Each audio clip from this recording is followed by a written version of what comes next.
जीवन गीता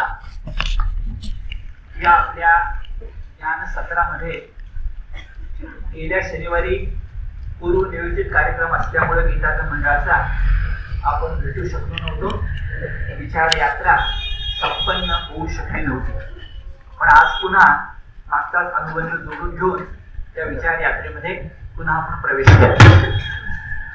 हा प्रवेश करताना आपण अध्याय क्रमांक 8 या 8व्या अध्यायातल्या 21व्या श्लोकापर्यंत आलेले आहोत. अध्याय 8 श्लोक क्रमांक 21 इथून पुढे आपण जाणार आहोत. आजच्या विचार यात्रेमध्ये 8वा अध्याय पूर्ण होईल आणि 9व्या अध्यायाचा काही भाग हा होऊ शकेल अशी अपेक्षा.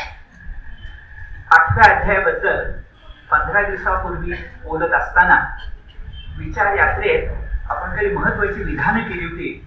त्याचे एक विधान आठवणीत घेऊन पुढे जाऊया. ते विधान असं की भगवद्गीतेच्या कालखंडात आजच्या माग 5000 वर्ष, पण भगवद्गीतेच्या कालखंडात जी आपल्याकडे एक अध्यात्माची परंपरा होती, वैदिक परंपरा होती, अभ्यासाची परंपरा होती, विचार विमर्शाची परंपरा होती, त्याच्यामध्ये काही गोष्टींना मोठं स्थान होतं. एक आपल्या सगळ्यांना विदित आहे की सांख्य तत्वज्ञान हे सगळ्या तत्वज्ञानातलं अत्यंत महत्वाचं तत्वज्ञान. म्हणून तर तत्वज्ञान म्हणजे सांख्य तत्वज्ञान आणि सांख्य म्हणजे सगळे तत्वज्ञान, इतकी भूमिका येऊन आपल्या दुसऱ्या अध्यायाचं नाव सांख्य योगो नाम झालेलं आहे. तत्वज्ञान त्यात सांख्य तत्वज्ञान इतकं महत्वाचं होतं की एक धारा. दुसरी अत्यंत महत्वाची धारा होती ती म्हणजे यज्ञ संस्कृती. अर्थात हा यज्ञ सकाम होता, काम्य होता, पण त्याचा अभ्यास खूप मोठा होता. उदाहरणार्थ संस्कृतमध्ये जे ब्राह्मण ग्रंथ आहेत ते फार महत्वाचे. त्या ब्राह्मण ग्रंथामधून यज्ञ विधी आणि अन्य गोष्टी आपल्याला कळतात आणि जुन्या कालखंडामध्ये या गोष्टी खूप मोठा अभ्यास, खूप मोठा विचार विमर्श झालेला आहे. म्हणजे एक सांख्य तत्वज्ञान, दुसरं यज्ञविधी मानणारा यज्ञ मार्ग आणि तिसरा आत्ता आपला संदर्भ आहे तो महत्वाचा पातंजल योग, योग मार्ग. पण अधिक बरोबर शब्द वापरायचा तर ध्यान योग. नुसतं योग न म्हणता, पातंजल योग न म्हणता, नाथपंथाच्या परंपरेतून आलेला असा जो ध्यान योग आहे तो त्या कालखंडामध्ये कळसाला पोचला होता. त्या ध्यान योगाचा एक भाग पातंजल योग आहे. प्राणायामादी क्रिया त्याच्यामध्ये आहे. मात्र निधिध्यासन ही गोष्ट इतकीच महत्वाची त्याच्यामध्ये आहे, म्हणून तो ध्यान योग आहे. तो ध्यान योग सुद्धा कळसाला पोचला होता आणि या ध्यान योगाचा, यज्ञ मार्गाचा आणि सांख्य तत्वज्ञानाचा धांडोळा घेतल्याशिवाय, त्याच्याबद्दल स्वतःच काही मत नोंदवल्याशिवाय भगवद्गीतेला पुढे जाताच येत नाही. आता भगवद्गीतेचं वैशिष्ट्य असं आहे की या सगळ्यांचा धांडोळा घेताना ती कुणालाच विरोध करत नाही, सगळ्यांना सामावायचा प्रयत्न करते, सगळ्यांनाच पोटात घ्यायचा प्रयत्न करते. पण ते करताना त्यांचं जे स्वतःच मत आहे, योग युक्तो भवार्जुन, तू योग युक्त हो, समत्व योग तुझा असू दे. आता योग शब्द वर तो ध्यान योग होता, समत्व योग तुझा असू दे किंवा कर्मयोग असू दे, भक्तियोग असू दे, ज्ञान योग असू दे, हे जे स्वतःला म्हणायचंय ते सोडत नाही. पण कुणाचाही अनादर करत नाही, कुणाची उपेक्षा करत नाही, कुणाचीही अवहेलना करत नाही. सगळ्यामधला तथ्यांश घ्यावा, ग्राह्यांश घ्यावा आणि पुढे वाटचाल करावी. ही जी भारतीय परंपरा आपली मुळातच आहे ती कळसाला पोचली भगवद्गीतेत असं लक्षात. हे सगळं यासाठी बोलतोय की गेल्या 15 दिवसापूर्वी बोलताना ज्या वाक्याशी आपण थांबलो होतो, 8वे आपल्याला जे श्लोक सांगितले होते ते जोडून घेऊन मागचं बोलतो की ध्यान योगाचं खूप मोठं चांगलं वर्णन 13व्या श्लोकामध्ये आहे, जो झालाय आपला अध्याय 8वा श्लोक क्रमांक 13. याच्यामध्ये ध्यान योगाचं अतिशय सुंदर वर्णन आहे. पण लगेचच पुढे 14व्या श्लोकामध्ये समत्व योगाचं वर्णन येणार आहे. असंच ध्यान योगाचं व्यक्ती कुठल्या कालखंडामध्ये मृत्युमुखी पडली, तिने समर्पण केलं तर तिला आवृत्ती नाही, अनावृत्ती आहे, तिला पुनर्जन्म नाही, ते येणार आहे सगळं, त्याला मी बोलणार आहे. इतकं सगळं ध्यान योगाचं अतिशय महत्वाचं सांगून होतं. ते होतं 26व्या श्लोकापर्यंत. पण लगेच 27 आणि 28 श्लोकामध्ये भक्तियोगाचं वर्णन आहे. म्हणजे आकडे बघा, 13व्या श्लोकापर्यंत ध्यान योग, लगेच 14व्या श्लोकामध्ये भक्तियोग. म्हणजे ध्यान योग मांडला, पण ध्यान योगापेक्षा गीतेला अधिक प्रिय काय आहे? भक्तियोग. तसं 26व्या श्लोकापर्यंत पुन्हा ध्यान योग. त्याच्या मागे 3 श्लोक आहेत, देवयान, पितृयान, शुक्ल, कृष्ण, सगळं बघणार. पण हे सगळं छान मांडून सुद्धा, सगळ्याचा आदर करून सुद्धा लगेच 27 मध्ये आणि 28 मध्ये म्हणजे श्लोक अध्याय संपता पुन्हा भक्तियोग. म्हणजे ध्यान योगाच्या पाठोपाठ भक्तियोग, ध्यान योगाच्या पाठोपाठ भक्तियोग, ही सुंदर साखळी लक्षात जर घेतली तर गीता कशावर जोर देते, गीता कशाला महत्व देते, ही गोष्ट आपल्या लक्षात येते. आणि आता शब्द उच्चारूया. ध्यान योग काय? आता महत्वाचं आहे. ध्यान योग काय किंवा भक्तियोग काय, त्याचं अंतिम प्राप्तव्य काय आहे? मी काय म्हणतोय बघा. ध्यान योग काय किंवा भक्तियोग काय, त्याचं अंतिम प्राप्तव्य काय आहे? तर गीता म्हणणार आहे त्या श्लोकात म्हटल्याप्रमाणे, यम प्राप्य न निवर्तन्ते तद्धाम परमं मम. तद्धाम परमं मम, ते शेवटची जागा, सर्वोच्च स्थान, म्हणजे भगवंताशी सायुज्यता मिळाल्यानंतर परत यावंच लागत नाही. हे इप्सित आहे, हे गीतेचं ध्येय आहे. ते ध्यान योगाने मिळत असेल स्वीकारार्ह आहे, भक्ती योगाने मिळत असेल स्वीकारार्ह आहे. आणि गीता म्हणते ध्यान योगापेक्षा भक्ती योगाने मिळते. वाक्य पुन्हा बघा, ध्यान योगाने मिळत नाही असं म्हणत नाही, दाखवून देतो मी तुम्हाला. पण ध्यान योगापेक्षा भक्ती योगाने मिळते. आणि 12व्या अध्यायात हेच येणार आहे की 12 भक्तियोग जो सोपा आहे तर का स्वीकारायचं नाही? हे जे काय आहे गीतेचं म्हणणे सर्वसामान्यांसाठी आहे, म्हणून तर गीता जीवन गीता. तर मूळ मुद्दा काय, गंतव्य काय, अंतिम हेतू कुठला, तर तो आहे यम प्राप्य न निवर्तन्ते तद्धाम परम मम. आणि हे तर मराठीत संस्कृतमध्ये का आपल्या बोलण्यात सुभाषितासारखं झालं. सहजपणे एखाद्या प्रौढ अथवा वृद्ध माणसाच्या मुखातून शब्द येतात आणि आपण थोडे थरारून जातो, तिथं पटकन म्हणतो, हा तद्धाम परम मम यम गत्वा न निवर्तन्ते. हे त्याच्या मुखातून जे शब्द येतात एखाद्या प्रौढ माणसाच्या, माझ्या गुरूंच्या मुखातून असेला आले तर मी रोमांचित थरारून गेलो. हे शब्द गीतेचे इतके आपल्या अंतःकरणामध्ये, आपल्या मनामध्ये रुजलेत की ते गंतव्य आहे, ते शेवट आहे. तद्धाम परम मम. तद्धाम परम मम. ते धाम कसलं आहे बरं? त्या धामाचं वर्णन वर श्लोक चाललाय आपला 27 व 21 येते बघा. अव्यक्तोक्षर इत्युक्तः तम आहु परमां गतिम. ज्याला परम गती असा उल्लेख केला गेला आहे की काय काय आहे बरं? अव्यक्त आहे, अक्षर आहे. हे शब्द असे बघा, ज्याला अक्षर म्हणजे अविनाशी म्हणतात, असे जे परम अव्यक्त तत्व, ज्याला अक्षर किंवा अविनाशी म्हणतात, असे जे परम अव्यक्त तत्व, तीच प्राणी मात्राची शेवटची परमश्रेष्ठ गती आहे. आपला मुद्दा तोच चाललाय, परमश्रेष्ठ गती आहे. त्या गतीला गेल्यानंतर, त्या स्थानाला गेल्यानंतर प्राणी पुन्हा जन्मास येत नाही. यं गत्वान निवर्तन, यं प्राप्य निवर्तन्ते तद्धाम परमं मम. एवढा मुद्दा आपल्या लक्षात आला. आता 3 शब्द मात्र लक्षात ठेवूया की धाम कसं, ते अक्षर पाहिजे, म्हणजे अविनाशी पाहिजे, आणि त्याचबरोबर ते परमश्रेष्ठ पाहिजे. साध्या भाषेत तो भगवंत पाहिजे, परमेश्वर पाहिजे.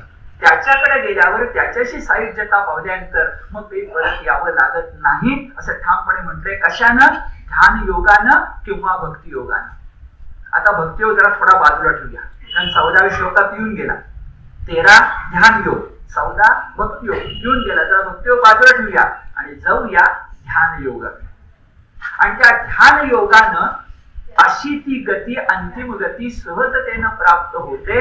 या संदर्भात योगाभ्यासकाला उपयुक्त असणाऱ्या गोष्टी कोणत्या, योगाभ्यासक त्याला उपयुक्त असणाऱ्या गोष्टी कोणत्या, त्याच्या समर्पणाची वेळ कोणती, कालखंड कोणता. अगदी मोठं ना आपल्या सगळ्यांना माहिती आहे, थोड्या वेळा संदर्भ येईल. भीष्माचार्य महाभारतातले थोड्या वेळा संदर्भ येणार आहे की जे थांबले, हे आपल्याला माहिती आहे. तो संदर्भ थोड्या वेळाने येईल. तर अभ्यासकाला, योगाभ्यासकाला चांगला कालखंड कोणता, हा मुद्दा अगदी सविस्तर मांडलेला आहे. अगदी सविस्तर. मग पुढे भक्तियोग येतो तर नंतर बोलूया. पण तो सविस्तर मांडताना किती चांगल्या प्रकारे म्हटलंय बघा. स्वच्छ म्हटलंय. श्लोक क्रमांक 23. यत्र काले त्वनावृत्ती मावृत्तीं चैव योगिनः प्रयाता यान्ति तं कालं वक्ष्यामि भरतर्षभ. हे वीरश्रेष्ठ अर्जुना, तो कालखंड मी तुला सांगतो की ज्या काळामध्ये गेल्याने आवृत्ती होत नाही, परत यावं पुन्हा पुनर्जन्म मिळत नाही, असा कालखंड तुला सांगतो. दोन्ही शब्द आहेत बघा. भरत श्रेष्ठा, कोणत्या काळी देह टाकून गेले योगी पुन्हा जन्मास येत नाहीत, ते अनावृत्ती. आणि कोणत्या काही देहत्याग केला असता जन्मास येतात, म्हणजे आवृत्ती. शब्द ठीक आहेत, आवृत्ती आणि अनावृत्ती. तो कालखंड तुला सांगतो. आता मी 40 श्लोक एकदा वाचणार आहे, मग त्यावर काही बोलायचं ते बोलणार आहे. म्हणजे चक्क भगवंत म्हणताय तुला कालखंड सांगतो की ज्या कालखंडामध्ये देह समर्पित केल्यानंतर पुनर्जन्म नाही, आणि त्या कालखंडात विशिष्ट कालखंडात जन्म पुन्हा मिळतो आपण देह समर्पित केला तर. कुठले शब्द आहेत बरं? उत्तरायण आणि दक्षिणायन 6 महिन्याचे आहेत हे कालखंड येणार बघा. अग्निज्योतिर्रः शुक्लः षण्मासा उत्तरायण तत्र प्रयाता गच्छन्ति ब्रह्म ब्रह्म विदो जनाः. उत्तरायण धरून 4 गोष्टी सांगितल्या. 4 गोष्टी अशा आहेत की ज्याला देवयान पंथ म्हणतात, प्रशस्त मार्ग म्हणतात, योग्यांचा मार्ग म्हणतात, की ज्या मार्गाने किंवा प्रकाशमय मार्ग म्हणतात, ज्या मार्गाने गेल्यानंतर पुन्हा जन्म मिळत नाही. कोणत्या 4 गोष्टी? अग्नि ज्योती हा एक शब्द आहे. काही जण 2 भाग करतात, पण तसं करायचं कारण नाही. अग्नि ज्योती आहा शुक्ला षण्मासा उत्तरायणम. पहिली गोष्ट उत्तरायणाचे 6 महिने षण्मासा. त्याच्यामुळे काय आहे? शुक्ल पक्ष. त्याच्यामुळे काय आहे? आहा म्हणजे दिवस. आणि अग्नि ज्योती म्हणजे अग्नीचा प्रकाश किंवा अग्नी देवता आहे. त्या अग्नीची ज्योत दिवस शुक्ल पक्ष महिन्यातला आणि 6 महिने उत्तरायणाचे. याच्या कालखंडात तत्र प्रयाता गच्छन्ति. यात जर माणसानं देह समर्पित केला, ब्रह्म ब्रह्म ब्रह्म विदो जनाः. ती व्यक्ती ब्रह्मवेत्ते, ते ब्रह्मवेत्ते ब्रह्म पदाला पोचतात. ब्रह्मविद ब्रह्म ब्रह्म विदो जनाः. ते लोक ब्रह्म पदाला पोचतात, त्यांना पुन्हा पुनर्जन्म नाही. 4 गोष्टी चांगल्या सांगितल्या उत्तरायणासकट. आता पुढे 4 गोष्टी अशा आहेत जो कृष्ण मार्ग आहे, जो अंधकारमय मार्ग आहे, ज्याला पितृयान असं म्हणतात. आता जो बोललो तो देवयान. हे शब्द लक्षात ठेवा. यान म्हणजे मार्ग, रस्ता, वाहन. आकाशात यान सोडलं असे आपण म्हणतो. तर देवयान, पितृयान. उत्तरायणाला काय म्हणायचं? देवयान, प्रकाशमय मार्ग. आणि आता बघायचं आहे दक्षिणायन, पितृमार्ग. त्यात काय काय बरं? धूमो रात्रीस्तथा कृष्ण षण्मासा दक्षिणायनम तत्र चांद्रमसम ज्योतिर्योगी प्राप्य निवर्तते. धूमो म्हणजे धूर, रात्री म्हणजे रात्र, कृष्ण पक्ष शुक्लच्या उलट 3री गोष्ट. आणि 4थी गोष्ट काय? षण्मासा दक्षिणायनम. दक्षिणायनाचे 6 महिने. या 4 गोष्टी जर मिळाल्या तर तो योगी पुनरावृत्त होतो, पुन्हा जन्मास येतो. फक्त मध्ये एक जरा गीतेने वेगळं सांगितलंय की तो मध्ये तत्र चांद्रमसम ज्योतिर्योगी. तो मात्र चांद्रमस म्हणजे चंद्रमा लोकामध्ये जाऊन राहून पुन्हा परत येतो. आता हे काय आहे नेमकं? हा चंद्रलोक कुठला? तर हा चंद्रलोक म्हणजे त्यांनी शब्द असे वापरले, एखादं सुंदर स्वप्न पडावं, जे मनोमय असावं, जे दीर्घ असावं, अशी सुखाची अवस्था ज्याच्यामध्ये असते त्याला चंद्रलोकाचं वास्तव्य म्हणतात. काय सगळे शब्द आहेत बघा. म्हणजे त्याला पुनर्जन्म मिळायच्या आधी स्वर्ग सुख नाही मिळणार, पण मनाला एक स्वस्थता मिळेल. एखादं सुंदर स्वप्न पडले, ते दीर्घ काळ चाललंय, अशी अवस्था ही चंद्रमस त्या चंद्रलोकामध्ये आहे. या चंद्रलोकापेक्षा तो वेगळा चंद्रलोक आहे अशी कल्पना दिसते. मुद्दा इतकाच की पुन्हा तो जन्मास येणार, पण मध्ये थोडी स्वस्थता मिळून येणार. स्वर्गलोक नाही, पण थोडी स्वस्थता मिळून येणार. चांद्रमसाचा अर्थ आहे. एक पद त्या ठिकाणी आहे म्हणून त्याचा अर्थ आपण केला पाहिजे. पण तो करून बाजूला ठेवून पुन्हा 4 गोष्टी कोणत्या? पुनर्जन्म येणाऱ्या आणि त्या आहेत बघा, धूमो रात्री तथा कृष्ण षण्मासा दक्षिणायनम. कृष्ण पक्ष, रात्र, धूर आणि 6 महिने दक्षिणायनाचे. आता धूर वगैरे गोष्टी आपल्याला माहिती आहे. दक्षिणायन आणि उत्तरायण. आता उत्तरायण आणि दक्षिणायन हे ध्यानामध्ये घ्या, हा फरक आहे. तो नियमानुसार होतो. जसा रामायण, कृष्णायन हा जो फरक आहे तसाच तो फरक आहे. पण मुद्दा असा, हे 6 महिने कुठले आहेत बरं? तर हे 6 महिने अगदी गणिताच्या भाषेमध्ये मकर वृत्त ते कर्क वृत्त, सूर्य संक्रमणाचा जो 6 महिन्याचा काळ आहे त्याला उत्तरायण म्हणतात. शब्द पुन्हा सांगतो, मकर वृत्त ते कर्क वृत्त, जे उद्याच सुरू होणार आहे. मकर संक्रमण नेहमी 14 तारखेला संक्रांत असते, या वेळेला 15, काही वेळा 15 तारखेला असते. म्हणजे योगायोग बघा, बोलतोय आज आणि उद्या सुरू होणारे उत्तर आहे. चांगली गोष्ट आहे का अर्थानं. मी संक्रांती शुभेच्छा देतो आपण एकमेकाला, काही उत्तरायण डोक्यात राज्यात नाही. आता भक्तीच्या पुढे काहीच नाही, थोड्या वेळाने सांगणार. पण जेव्हा आहे तेव्हा आहे. प्रत्येक गोष्टी स्वतःचे स्थान असतंच की नाही. तसं उत्तरायण उद्या सुरू होणार आहे. मकर संक्रमण ते 14 जानेवारी ते 14 जुलै. उत्तरायणाचा कालखंड कोणता? 14 जानेवारी ते 14 जुलै. आणि दक्षिणायन याचा कालखंड उरलेला, ज्यात 14 जुलै ते पुन्हा 14 जानेवारी, म्हणजे मग 13 जानेवारी म्हणावं लागेल. 14 जुलै ते 14 जानेवारी हा दक्षिणायनाचा कालखंड. आता शब्दाकडे बघा, उत्तरायण आणि दक्षिणायन हे शब्द कसे काय आले असतील, कुठून आले असतील? उत्तर दक्षिण एवढं आपल्या लक्षामध्ये येतं. त्यातली दक्षिण दिशा ही यमाची दिशा मानली जाते, मृत्यूची दिशा मानली जाते, हे आपल्याला माहिती आहे. पण आयन शब्द काय आहे? आयन शब्दाचा अर्थ प्रवेशद्वार असा आहे. आयन म्हणजे प्रवेशद्वार. आपण सगळ्यांनी पहिल्या अध्यायामध्ये हा श्लोक बघितला, श्लोक क्रमांक 11. आयनेषु च सर्वेषु यथाभागमवस्थिताः भीष्ममेवाभिरक्षन्तु भवन्तः सर्व एवहि. व्यूहरचनेच्या आपापल्या दरवाजामध्ये दिलेलं काम करत, आयनेषु च सर्वेषु यथाभागमवस्थिताः, तुम्हाला जो भाग नेमून दिलाय तो प्रवेशद्वाराच्या दरवाजाने प्रवेशद्वारामध्ये राहून भीष्माचं रक्षण करा. भीष्ममेवाभिरक्षन्तु वगैरे वगैरे. इथं आयन शब्द आला, तो व्यूहाचं प्रवेशद्वार आहे. तेच आहे इथं दक्षिणायन आणि उत्तरायण म्हणजे दरवाजाच, तिकडे जायचा. कुठे जायचा म्हणजे आता मृत्यू लोकांशी तो संबंधित आहे. उत्तरायण आणि दक्षिणायन अशा प्रकारची स्थिती आपल्याला दिसते. आता हा मार्ग कुणाचा? गीता चिंतन करायला जर किती खुणा ठेवून जाते बघा. त्या श्लोकाकडे बघा, 23व्या श्लोकामध्ये यत्र काले त्वनावृत्ती मावृत्तीम चैव योगिनः प्रयाता यांती तम कालम वक्ष्यामी भरतर्षभ. यातला योगिनः हा शब्द काय सुचवतो? जे पुढे मी तुम्हाला सगळं सांगणार आहे तो योग्यांचा मार्ग आहे आणि कंसात भक्तांचा मार्ग नाही. कंसात भक्तांचा मार्ग नाही का बरं? ते एकदम 27वा श्लोक बघा. नैते स्तुती पार्थ जानन योगी मुह्यते कश्चन तस्मात् सर्वेषु कालेषु योगयुक्तो भवार्जुन. अरे कालखंड कसले सांगतोस? सर्व काळ तू फक्त माझं स्मरण कर, म्हणजे बुद्धाच उरत नाही.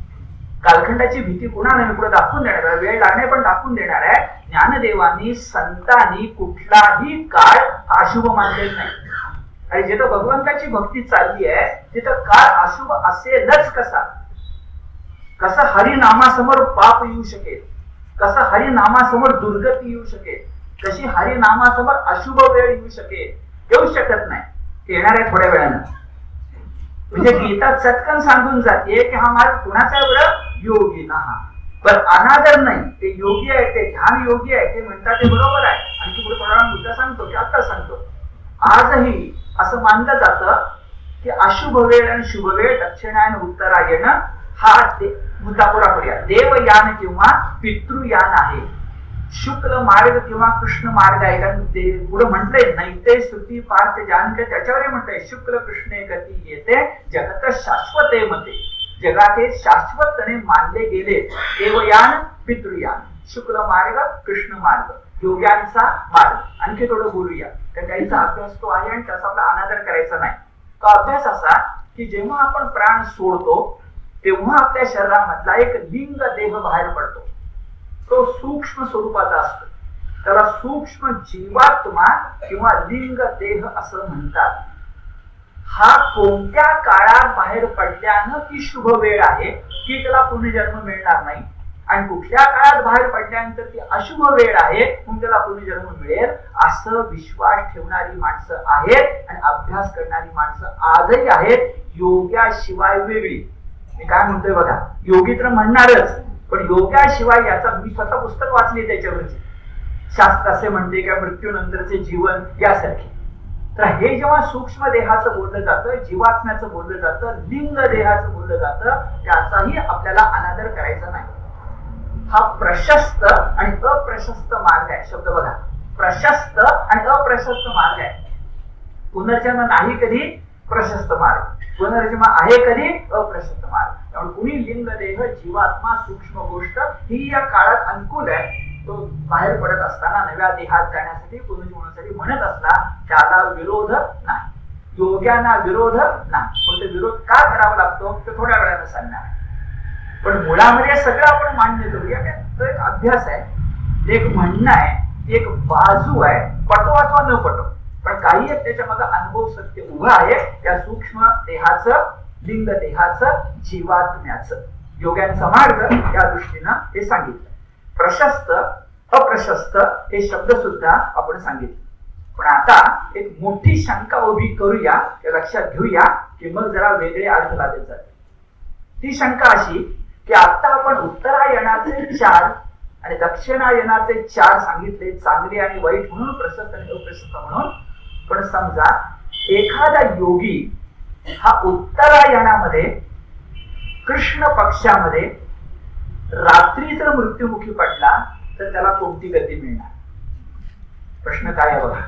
उत्तरायण चांगला म्हणता ना, त्या उत्तरायणामधला शुक्ल पक्ष म्हणताय बरोबर आहे, पण त्या उत्तरायणामधला जर कृष्ण पक्ष असला, तुम्ही आहा म्हणजे दिवस म्हणता, उत्तरायण कायम आहे, पण उत्तरायणामधली जर रात्र असली, उत्तरायणामधला जर कृष्ण पक्ष असला, उत्तरायण कायम आहे, एक गोष्ट कायम आहे पण दोन गोष्टी चुकतायत. अशा वेळेला योग्यांवर योगाचा देह कधी पडणार कोण ठरवणार? तर त्याला कोणती गती मिळणार? एक. दुसरा विचार करा, दक्षिणायन आहे, पण त्या दक्षिणायनामधला शुक्ल पक्ष आहे आणि त्याच्यातला दिवस आहे. म्हणजे दक्षिणायन वाईट आहे पण दोन गोष्टी चांगल्या आहेत. काय? शुक्ल पक्ष आहे आणि काय आहे? दिवस आहे. अशा वेळेला जर एखादा देह टाकला तर काय करणार? त्याला कोणती गती प्राप्त होणार? या प्रश्नाचं उत्तर मिळणं अतिशय कठीण आहे. उत्तर असं देता येईल की 4 गोष्टी जमल्या तर त्याला मिळणार नाही. किंवा मिळणार, अरे पण 4 गोष्टी जमणार याची खात्री कोण देणार? कोणी देऊ शकणार नाही. 4च्या 4 गोष्टी जमतील एवढे भाग्यवान सगळेच असतील त्याच्यावरून, आणि नसले तर कदाचित त्यांची संख्या 3/4 असेल आणि 1/4 भाग्यवान निघतील. अशा वेळी काय करायचं? याचं उत्तर गीता सांगते, हा मार्ग योग्यांचा आहे, हा मार्ग प्रशस्त आणि अप्रशस्त आहे. पण मी जे शब्द त्या ठिकाणी वापरले ते शब्द त्या अर्थानं, शब्दार्थानं, वाच्यार्थानं, अभिधा अर्थानं घेऊ नका, तर रूपक म्हणून घ्या. गीतेला हे म्हणायचंय की रूपक म्हणून घ्या, आणि रूपक म्हणून घेतलं तर अनेक गोष्टी लक्षामध्ये येतात. आणि रूपक सांगितले गेले आचार्य विनोबा भावे यांच्याकडे. आचार्य विनोबा भावे यांनी रूपक सांगताना स्पष्टपणे असं म्हटलंय की अग्नि ज्योती रह शुक्ला षण्मासात उत्तरायणम, धूमो रात्री तथा कृष्णा षण्मासात दक्षिणायनम. या 4 गोष्टीतलं रूपक थोडं समजून घ्या की योगी ते जर करत राहिला आणि त्याचा ध्येय पडला, बघा योगी ते करत राहिला आणि त्याचा ध्येय पडला तर त्याला पुनरावृत्ती नाही. रूपकाचा अर्थ काय काय होतो बरं? पहिल्यांदा जाऊया अग्नि ज्योतीकडे. विनोबा म्हणतात अग्नि ज्योतीचा अर्थ खरंच यज्ञकुंडाचा अग्नी घेऊ नका, तर अग्नीसारखं लखलखीत तुमचं जीवन असू दे, म्हणजे ज्या जीवनामध्ये वासना विकाराचा स्पर्श नाही असं योग्याचं जीवन असेल तर त्याला पुनरावृत्ती कुठून? अग्नि ज्योतीचा अर्थ वासना विकार नसणं हा रूपकाचा अर्थ झाला. दिवस असावा असं म्हटलं तर रूपकानं दिवस असावायचा अर्थ काम करत राहा. आपण रात्री विश्रांती घेतो, पण दिवसा कर्माचरण करतो. दिवसा आळस करू नको असं आपण लहान मुलाला म्हणतो, अरे अभ्यास कर. म्हणजे दिवस याचा अर्थ आलस्य नको, दिवस याचा अर्थ कर्माचरण करीत राहा. योगी कायम कर्माचरण करत राहू दे, निष्काम कर्मयोगी राहू दे. उत्तरायणच नव्हे त्याला पुनरावृत्ती नाही. पुढं वर म्हणतंय हे जे दिवस असतात 14 जानेवारी ते आता म्हटल्याप्रमाणे 14 जुलै पर्यंतचे हे दिवस सामान्यपणे पाऊस नसणारे असतात. पावसाळा नसतो, ढग नसतात. विनोबा म्हणतात ढग नसतात याचाच अर्थ त्या योग्याच्या जीवनात आसक्तीचे ढग नसतात. तर निरभ्र सुंदर आकाश जसं असतं तसं त्याचं जीवन स्वच्छ सुंदर प्रसन्न असतं आसक्ती विना. लोकमान्य म्हणतात निष्काम कर्मयोग आसक्ती रहित कर्मयोग. आणि शुक्ल पक्ष हा शब्द घेतला तर त्याचा अर्थ शुक्ल पक्ष इथे चंद्राशी संबंध आहे, शुक्ल आणि कृष्णाचा. आणि नीट लक्षात घ्या चंद्र ही देवता मनाची देवता आहे. मन आपलं प्रसन्न असणं म्हणजे शुक्ल पक्ष आणि मन आपलं अप्रसन्न असणं म्हणजे कृष्ण पक्ष. योग्यानं नव्हे कर्मयोगानं नव्हे तुम्ही सुद्धा शक्य असेल तर मन प्रसन्न ठेवायचाच प्रयत्न केला पाहिजे. ही प्रसिद्ध गोष्ट आपल्याला माहिती आहे, टेबलावरचे 2 पेले सरबताना अर्धे अर्धे भरलेले. अर्धा पेला भरलेला म्हणून आनंद मानायचा का अर्धा पेला सरलेला दुःख मानायचं ते आपला पण ठरवायचं. पण शुक्ल पक्ष याचा अर्थ बुद्धी सतेज पाहिजे, मनाचा विकास झाला पाहिजे. आणि मग 6 महिने 14 जानेवारी 14 जुलै असले म्हणून बिघडत नाही, नसले म्हणून बिघडत नाही. पण आधीच्या ज्या 3 गोष्टी सांगितल्या त्या रूपकानं ध्यानात. विनोबा म्हणतो रूपकानं आणखीन एक मुद्दा येतो तो असा की तिकडं दिवसाचे जे रात्र म्हटलंय, रात्र विनोबा म्हणतात म्हणजे कर्तव्याचा प्रकाश नाही. दिवस म्हणजे काय कर्माचरण, रात्र म्हणजे काय कर्तव्याचा प्रकाश नाही. कृष्ण पक्ष म्हटलंय त्याचा अर्थ चंद्रच नाही. नाही म्हणजे चंद्राचा प्रकाश नाही, मनाचा विकास नाही. किती शब्द आहेत बघा, चंद्राचा प्रकाश नाही म्हणजे मनाचा विकास नाही.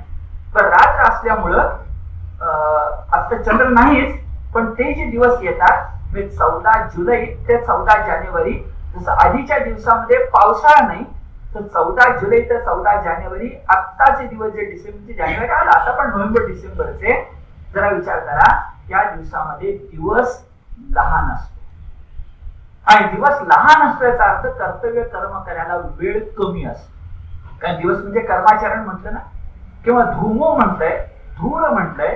कायचा अर्थ धूर याचा अर्थ धूम याचा अर्थ तुमचं ज्ञान निशंक नाही, अग्नीसारखं लखलखीत नाही, धगधगीत नाही. तर धूरयुक्त आहे म्हणजे संदिग्ध आहे, जमलं तर आहे नाही तर नाही. धूर याचा अर्थ निशंक ज्ञान नाही. आणि कृष्ण पक्षाचा अर्थ चंद्राचा क्षय होत चालला अमावास्येकडे, म्हणजे मनाचा विकास कमी झाला. पण चंद्राचा क्षय, चंद्र ही मनाची देवता, मनाचा विकास नाही. सबब दक्षिणायनामध्ये देह टाकला तो योगी पुनरावृत्त होणार, त्याला जन्म मृत्यू स्वीकारावा लागणार, असं विनोबांचं रूपक आहे. आणि पुढे पाऊल टाकायचं. पण विनोबांचं रूप या दृष्टिकोनातून हे लक्षात घ्या. मी 3 गोष्टी आपण पाहिल्या. 1-2 मार्ग सांगितले, देवयान पितृयान. काहीचा त्यावर विश्वास आहे लिंग देहाचे शब्द ठीक आहे, पण विनोबा त्याला निश्चितपणे म्हणतात रूपक म्हणून. आता मधला श्लोक बघा, शुक्ल कृष्णे गती हेते जगत शाश्वते मध्ये एकया यात्यनावृत्ती मन्यया वर्तते पुन्हा आवर्तते पुन्हा. पुन्हा एकदा जन्म घ्यावा लागतो. पण वर किती स्पष्ट म्हटले, गीता किती अनादर करत नाही बघा. शुक्ल कृष्णे गती हेते ही येते जगत शाश्वते मते. जगानं शाश्वत मत म्हणून योग्य गोष्ट म्हणून या 2 गती मान्य केल्या आहेत. आता इथं उदाहरण घेऊन टाकूया भीष्मांचं, की भीष्माचार्यांनी उत्तरायण येईपर्यंत शरपंजरी पडून त्या उत्तरायणातच मला देह टाकायचा आहे. योग्याची भाषा आहे ती. शरपंजरी पडणे याचा अर्थच योगी. शरपंजरी याचा अर्थ काय, योगी. तर भीष्म योगीच आहे. मग का बरं ते उत्तरायण येईपर्यंत थांबले? मी त्यांचा विश्वास होता का शुक्ल कृष्णे गती येते शाश्वते जगते मध्ये? हो, त्यांचा विश्वास होता. पण होताच विश्वास फक्त नाही, जरा विचार आपण करूया की उत्तरायणापर्यंत थांबायचं विश्वास होता म्हणूनही थांबले. आणि भीष्म होते म्हणून थांबले. दुसऱ्या माणसाला जमलं नसतं, याचं कारण भीष्म इच्छामरणी होते. भीष्म इच्छा मृत्यू होते. 6 महिने थांबायचं म्हणजे त्याला थांबता येत होतं. मग परंपरेने चालत आलंय ना उत्तरायण. काय बिघडलं?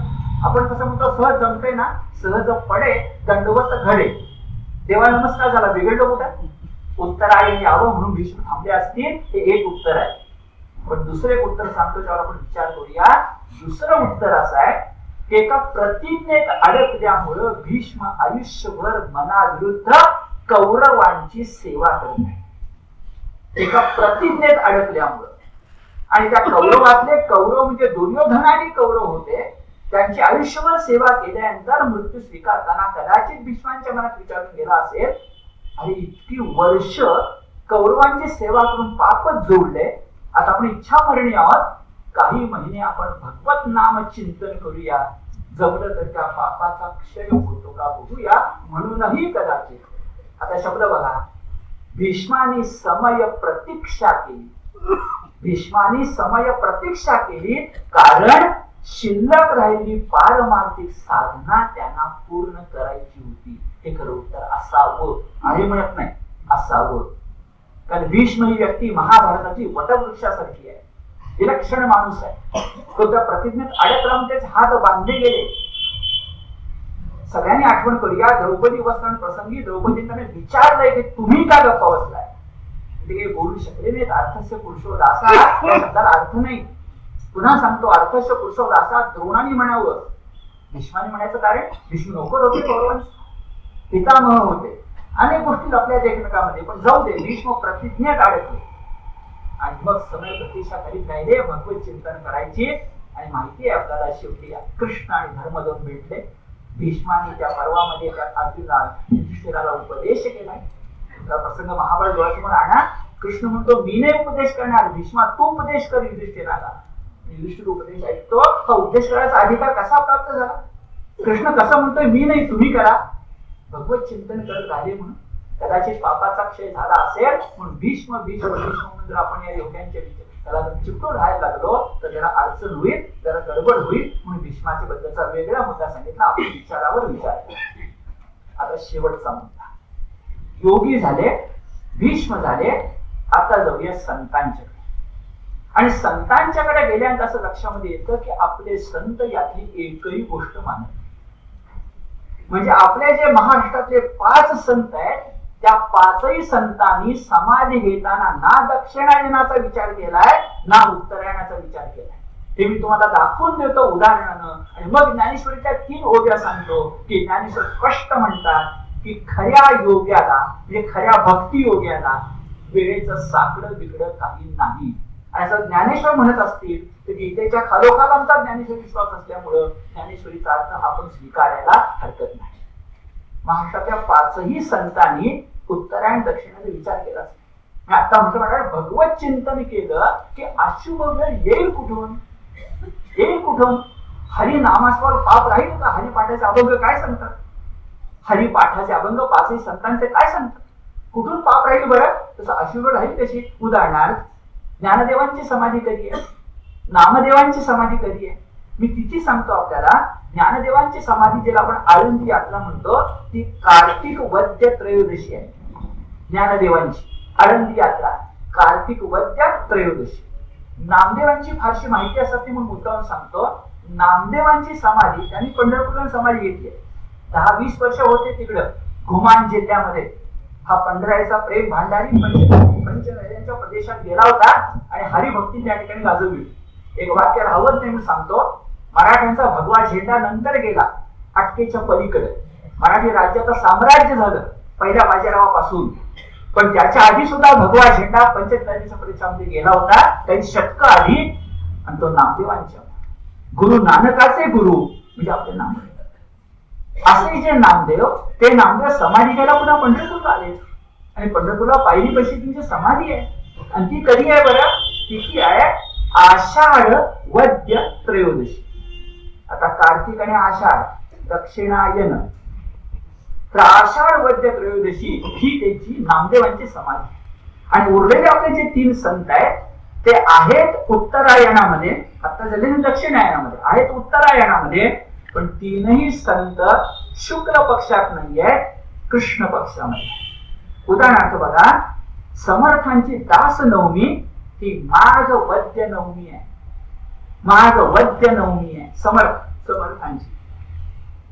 एकनाथ तुकारामांची पुन्हा वद्यच आहे. फाल्गुन वद्य द्वितीया तुकाराम बीज, याला तुकाराम सदैव वैकुंठ गमन करत झाले. फाल्गुन वद्य द्वितीया आणि फाल्गुन वद्य षष्ठी, फाल्गुन वद्य षष्ठी म्हणजे नाथ षष्ठी, एकनाथ षष्ठी. त्या कृष्ण कमल तीर्थात पैठणला गोदावरीच्या पात्राखाली जलसमाधी घेतली एकनाथांनी. फाल्गुन वद्य षष्ठी, माघ वद्य नवमी, फाल्गुन वद्य द्वितीया.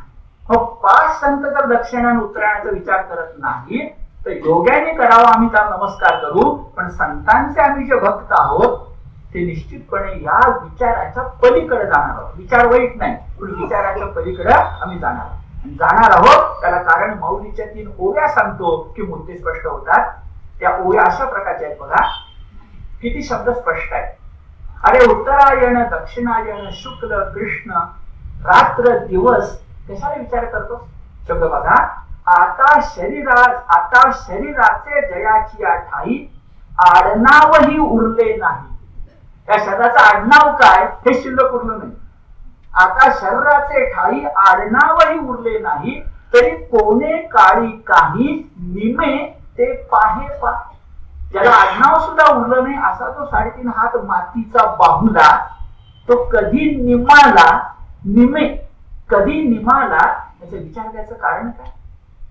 दुसरी ओळी आहे, ऐसिया बोधाचे नि सुरवाडे मार्गाचे साकडे. बघा, मार्ग आणि अमार्ग, प्रशस्त आणि अप्रशस्त, साकडे म्हणजे संकट. मार्गाचे साकडे कया सोहम सिद्धा न पडे. सिद्ध शब्द वापरलाय, पण सोहम सिद्ध, अहम ब्रह्मास्मी, तुका झाला पांडुरंग. कया मार्गाचे साकडे सोहम सिद्धा न पडे योगियासी, म्हणजे भक्ती योग्याला. त्या भक्ती योग्याला, त्या सोहम सिद्धाला मार्गाचं साकडं पडत नाही. तिसरी क्रमांक सांगतो नंतर. मग ही दुसरी ओवी. आणि तिसरी बघा, या कारणे पंडुसुता, ज्ञानदेवाचा निर्णय देत आहे. या कारणे पंडुसुता तुवा होवावे योग युक्ता, येतुलेनी सर्व काली साम्यता आपण पा होईल. तू फक्त योग युक्त हो की साम्यता निर्माण होईल. साम्यता म्हणजे सामयोग, समत्व बुद्धी म्हणजेच योग. त्यामुळे तेच म्हणतायत, या कारणे पंडुसुता तुवा होवावे योग युक्ता. आपण तेच म्हणतो, योग युक्तो भवार्जुन, योग युक्ता येतुलेनी सर्व काली साम्यता. कुठलं काय नसे ना, येणे सर्व काली साम्यता आपण पा होईल. तुला कष्ट करायचे कारणच नाही, तुझी काळजी घ्यायला आई असणारा परमेश्वर समर्थ आहे. ओवी क्रमांक सांगतो 8व्या मध्ये 251, 255 आणि 256. 251, 255 आणि 256 ओव्या स्पष्ट आहेत. ज्ञानदेव काय म्हणतात ते आपल्या लक्षामध्ये येईल. आणि हे लक्षात आलं की गीतेलाही तेच सांगायचे कळतं. कारण मगाचा मुद्दा 13 श्लोक ध्यान योग, 14 भक्ती योग. आता सुद्धा काय झालं, 23, 24, 25, 26 सगळे योग्यांचा मार्ग, सगळ्यांचा आदर. इतका शुक्ल कृष्ण गती येते जगता शाश्वतेमध्ये. पण लगेच आपलं मत स्पष्टपणे सांगितलं आणि ते आता येणार आहे. नैते श्रुती पार्थ जानन योगी मुह्यति कश्चन, तस्मात् सर्वेषु कालेषु योग युक्तो भवार्जुन. इथं आणखी थोडीशी खोच आहे, थोडी गंमत आहे.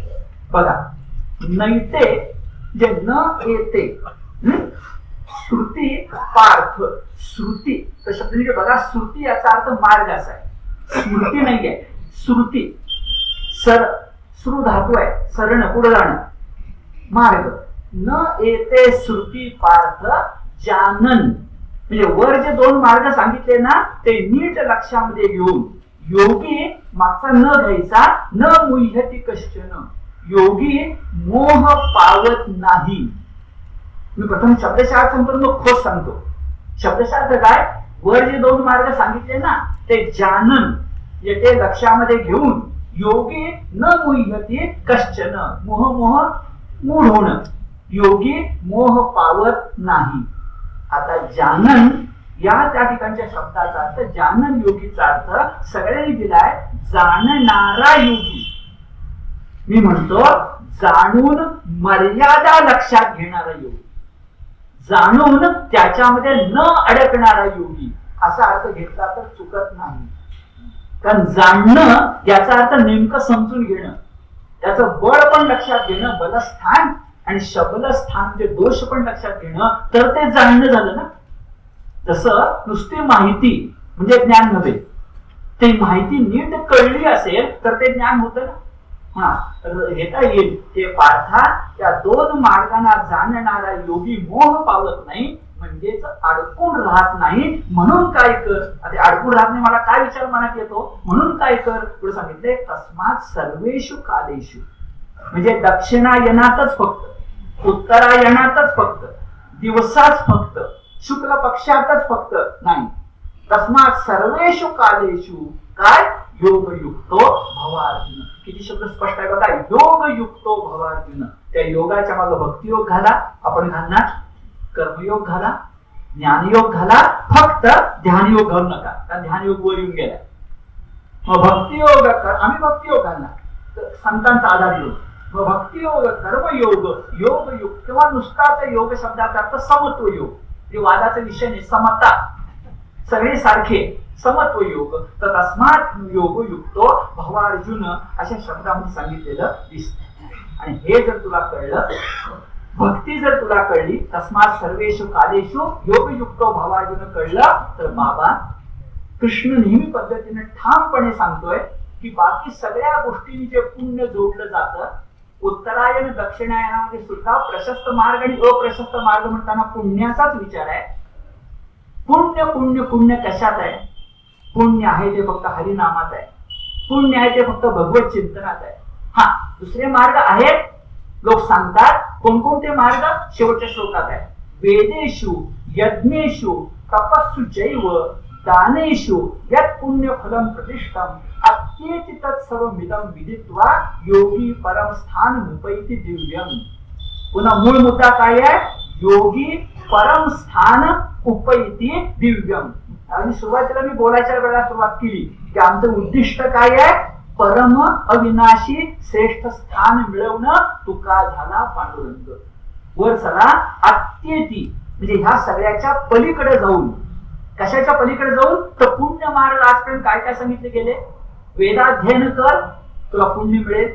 यज्ञ मार्ग, पुण्य मिळेल. तपश्चर्या कर, पुण्य मिळेल. दानधर्म कर, पुण्य मिळेल. पण ह्या सगळ्या पुण्य फलाच्या पलीकडे जाऊन मुख्य गोष्ट अशा की अत्येती म्हणजे बघा, वेदाध्ययन, यज्ञ, तप, दान या सगळ्याच्या पलीकडे जाऊन, नीट बघा, सगळ्याच्या पलीकडे जाऊन त्यात सर्व विदम विदित्वा, हे जे सगळं काही सांगितलं, पुण्यरूप फळ सांगितलं, त्या सर्वाच्या पलीकडे जाऊन त्याच्या आधी बघा, योगी इदम विदित्वा शब्द काय आहे? त्यात सर्व इदम विदित्वा, सर्वम इदम विदित्वा. कोण? योगी. आता 2 मिनिटं थांबूया. इदम विदित्वा म्हणजे काय? इदम विदित्वा हा शब्द त्या ठिकाणी येतो आणि माझ्या हातात जी प्रत आहे, सगळीकडच्या ज्या प्रती असतात त्यामध्ये पुन्हा इदमचा अर्थ ज्ञान विज्ञान कळण्यानं असं म्हणतात. मला प्रश्न पडतो की ज्ञान विज्ञान योग एकदा मागे येऊन गेलाय. या अध्यायाचं नाव अक्षर ब्रह्म योग आहे. मग पुन्हा एकदा इदमचा अर्थ ज्ञान विज्ञान असं आपण का करायचं? असे इदम विदित्वा, योगी हा इदम विदित्वा म्हणत असताना नेमकं ज्ञान, इदमचा अर्थ नेमकं ज्ञान, ज्ञान विज्ञान नव्हे, त्या मान्य, पण नेमकं ज्ञान. आणि नेमकं ज्ञान कोणतं? मागच्या श्लोकात सांगितलं, तस्मात् सर्वेषु कालेषु योगयुक्तो भवार्जुन इदम ज्ञान विदित्वा अत्येति. या सगळ्या पुण्यफलाच्या पलीकडे जाऊन योगी परमस्थान उपैति दिव्यम. भगवंतानं भक्ती जी सांगितली 17व्या श्लोकामध्ये, तेच 28 मध्ये इदम असण्याची शक्यता आहे. इदमचा अर्थ ज्ञान विज्ञान करायला पाहिजे असं वाटत नाही की आता ज्ञान विज्ञान संदर्भ नाही, मागे येऊन गेलाय, बरेचदा येऊन गेलाय, पण मध्ये ध्यानयोग आलाय, ध्यानयोगाचं उत्तरायण दक्षिणायन आले, मग पुन्हा ज्ञान विज्ञान कशाला? त्याच्याऐवजी इदम विदित्वा म्हणजे जे सांगितलं सर्व कालेषु हे लक्षात घेतलं तर अधिक बरोबर होईल असं जाणवत. 8वा अध्याय. हा 8वा अध्याय अक्षर ब्रह्म योग आहे. हा 8वा अध्याय मात्र अतिशय महत्वाचा आहे. 9व्या अध्यायाकडे जाताना 15 अध्यायांची साखळी बघा. 7वा अध्याय आपण कसे आहोत किंवा असावे हे सांगतो. ज्ञान विज्ञान योग आपण कसे आहोत किंवा असावे हे सांगतो. 8वा अध्याय आपण देह कसा टाकावा म्हणजे समर्पावं कसं हे सांगतो. एक असावे, एक समर्पावे. आणि आता 9व्या अध्यायाकडे जाताना लक्षामध्ये येईल की जगावे कसे हे सांगायचं काम 9वा अध्याय करणार आहे. कारण तो समर्पण योग आहे, अनन्यनिष्ठ योग आहे, तो भक्ती योग आहे. पण भक्ती योगाकडे जाताना मात्र अक्षर ब्रह्म योग विसरू नका. म्हणजे अक्षर ब्रह्म योगाचा अध्यायाचा क्रमांक आहे 8वा. भगवान श्रीकृष्ण अवतार आहे 8वा. आणि तो आपल्या सगळ्यांना सांगतोय की 9व्या अध्यायाकडे जाताना 8वा अध्याय जरा 8वा विसरू नका. कारण हे विसरला तर भक्ती योग काही कळणार नाही. तर आठवणीचं आठवण ठेवणं फार महत्वाचं आहे. ते लक्षात घेऊन आपण 9व्या अध्यायाकडे जाऊ. 9व्या अध्यायाकडे जाताना अत्यंत महत्वाच्या गोष्टीकडे आपण जातोय. कारण 9वा अध्याय म्हणजे 9व्या अध्यायासारखाच. शिवाजी महाराजांचा पराक्रम कसा? शिवाजी महाराजांसारखा. स्वातंत्र्य सावरकरांचा स्वातंत्र्य योग कसा? त्यांच्यासारखाच. आकाश कसं? आकाशासारखंच. समुद्र कसा? समुद्रासारखाच. तसं ज्ञानेश्वरांचे शब्द थोड्या वेळाने दाखवतो की 9वा अध्याय कसा? 9व्या अध्यायासारखाच. आता ज्ञानदेव म्हणतात मी काही वादाचा विषयच नाही. पण 9वा अध्याय इतका मोठा का वाटतो बरं? तर नाव छान आहे बघा. राजविद्या राजगुह्यो नाम म्हणजे काय? थोड्या वेळाने बघूया. की साध्या भाषेत अनन्यनिष्ठ भक्ती योग म्हणतो. पण परंपरेचा राजविद्या म्हटलंय, राजगुह्य म्हटलंय म्हणजे काहीतरी असणार ना अर्थ थोड्या वेळाने. पण 9वा अध्याय कसा महत्वाचा? तर काही योगायोग आहे. भगवद्गीता जी आपली आहे ती महाभारतात नेमकी कुठे आहे? तर अख्खं महाभारत जर आपण बघितलं, भांडार डिस्ट्रिक्टनं आपलं जे पूर्ण संशोधित दिलं आहे लाख श्लोकांचं भांडार करणं, ते जे महाभारत आहे म्हणजे वादाचा विषय नाही, शुद्ध आहे, संशुद्ध आहे. त्या महाभारताच्या बरोबर मध्यावर आपली गीता आहे. भगवद्गीता महाभारताच्या मध्यावर आहे आणि 9वा अध्याय भगवद्गीतेच्या मध्यावर आहे. असा मध्येच राहणं, मध्यस्थ होणं हा जर मान किंवा बहुमान असतो तो 9व्या अध्यायाचा आहे असं आपल्या लक्षात येईल. सारी भगवद्गीता ही परमपवित्र आहे. परमपवित्र आहे. कोणाप्रमाणे? गंगा नदीप्रमाणे. पण गंगा नदी सगळीकडे पवित्र असली तर गंगेच्या काठच्या काही क्षेत्रांना मात्र तीर्थक्षेत्राचा दर्जा आपण देतो. गंगा सगळीकडे पवित्र असते तरी. उदाहरणार्थ हरिद्वार असेल, काशी असेल, प्रयाग असेल, ही तीर्थक्षेत्र पवित्र गंगेकाठची आणखी पवित्रतम असं आपण मानतो. तशी सगळी भगवद्गीता पवित्र खरी, पण तिच्यात अधिक पवित्र म्हणाल तर 2रा अध्याय, 9वा अध्याय, 12वा अध्याय, 15वा अध्याय. त्या 9 दोनाबद्दल वाद होईल. 9, 12, 15 त्याचा वाद नाहीच. 9वा अध्याय, 12वा अध्याय आणि 15वा अध्याय ते पवित्रतम अध्याय म्हणून आपल्याला माहिती आहे. त्यातला 9वा अध्याय. आणि असा 9वा अध्याय एक खास गोष्ट लक्षात घ्या, श्री ज्ञानदेवांचा अतिशय आवडता होता. असं म्हटलं जातं, असं मानलं जातं, आपली श्रद्धा आहे की संजीवन समाधी घेताना, त्या भुयारात जाताना, निवृत्तीनाथांचा आशीर्वाद घेऊन आत उतरताना, पद्मासन घालून बसताना आणि संजीवन समाधी स्वीकारताना ज्ञानदेवांच्या समोर त्यांची ज्ञानदेवी होती आणि त्यातला 9वा अध्याय ते वाचत होते. 9व्या अध्यायाचा जप करीत होते आणि 9व्या अध्याय वाचता वाचताच त्यांनी संजीवन समाधी घेतली असं मानलं जात. हे जर मानलं जात असेल तर ज्ञानदेवांचा इतका आवडता 9वा अध्याय तो आमचा, तुमचा, माझा आवडता असेल तर काय शंका? आणि जे आता मानलं जातं याचं कारण ज्ञानदेवांचे स्वतःचे शब्दच त्याला कारण आहे. 9वा अध्यायावर सगळं लिहून 10व्या अध्यायात प्रवेश केल्यावर 9वा अध्याय लिहून झाला, म्हणजे त्याच्यावरचं भाष्य लिहून झालं आणि 10व्या अध्यायात प्रवेश केल्यानंतर ज्ञानदेव किती दोन सुंदर शब्द सांगतात पहा. जे अभिप्रावो साते शती तो एकलाची नवमी. साते शती म्हणजे 700 भगवद्गीतेच्या श्लोकात जो अभिप्राय आहे तो फक्त 9व्या अध्यायात आहे असं ज्ञानदेव सांगतात. 10व्या अध्यायात गेल्यानंतर मागचं सांगताय. आणखी काय सांगतात मगाशी म्हटलं ते आनंदमय अलंकाराचं उदाहरण.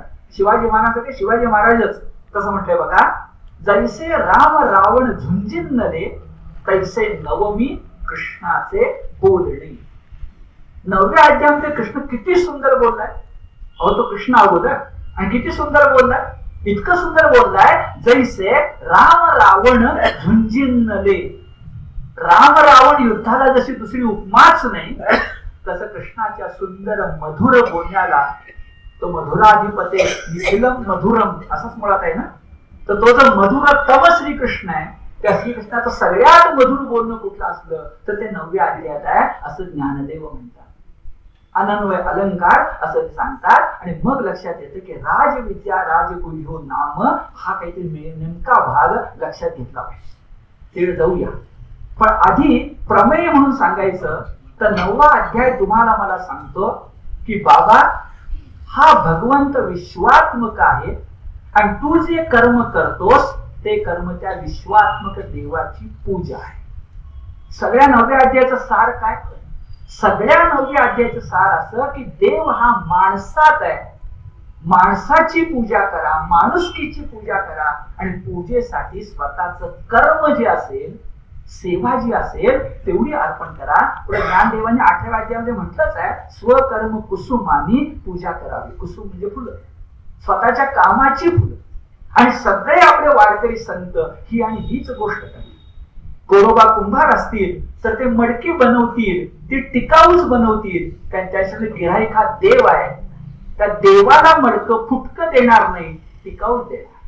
कबीर शेले विणत असेल तर तो शेला प्रभू रामासाठी विणतोय असं मानून सुंदर शेलेच विणायचं काम तो करत राहणार. सावतामाळी शेतामध्ये भाजी पिकवत असेल तर ती गिऱ्हाईकाच्या पोटात जाणार नाहीये, त्या पांडुरंगाच्या पोटात जाणार आहे. कारण कांदा मुळा भाजी अवघी विठाई माझी. रशियन मोठे लेखक आहेत टॉल्स्टॉय. टॉल्स्टॉयच्या अनेक सुंदर बोधकथा प्रसिद्ध आहेत. त्याची एक बोधकथा साने गुरुजींनी गीता हृदय नावाच्या पुस्तकात दिली आहे. त्याचा उल्लेख करतो. खूप चांगली कथा आहे. अरे देवाची पूजा करायची, देवाची पूजा करायची. कशी करणार देवाची पूजा. मी नेहमी सांगतो तर रामकृष्ण परमहंसांचं वाक्य मानव सेवा हीच माधव सेवा. टॉल्स्टॉय तेच सांगतात.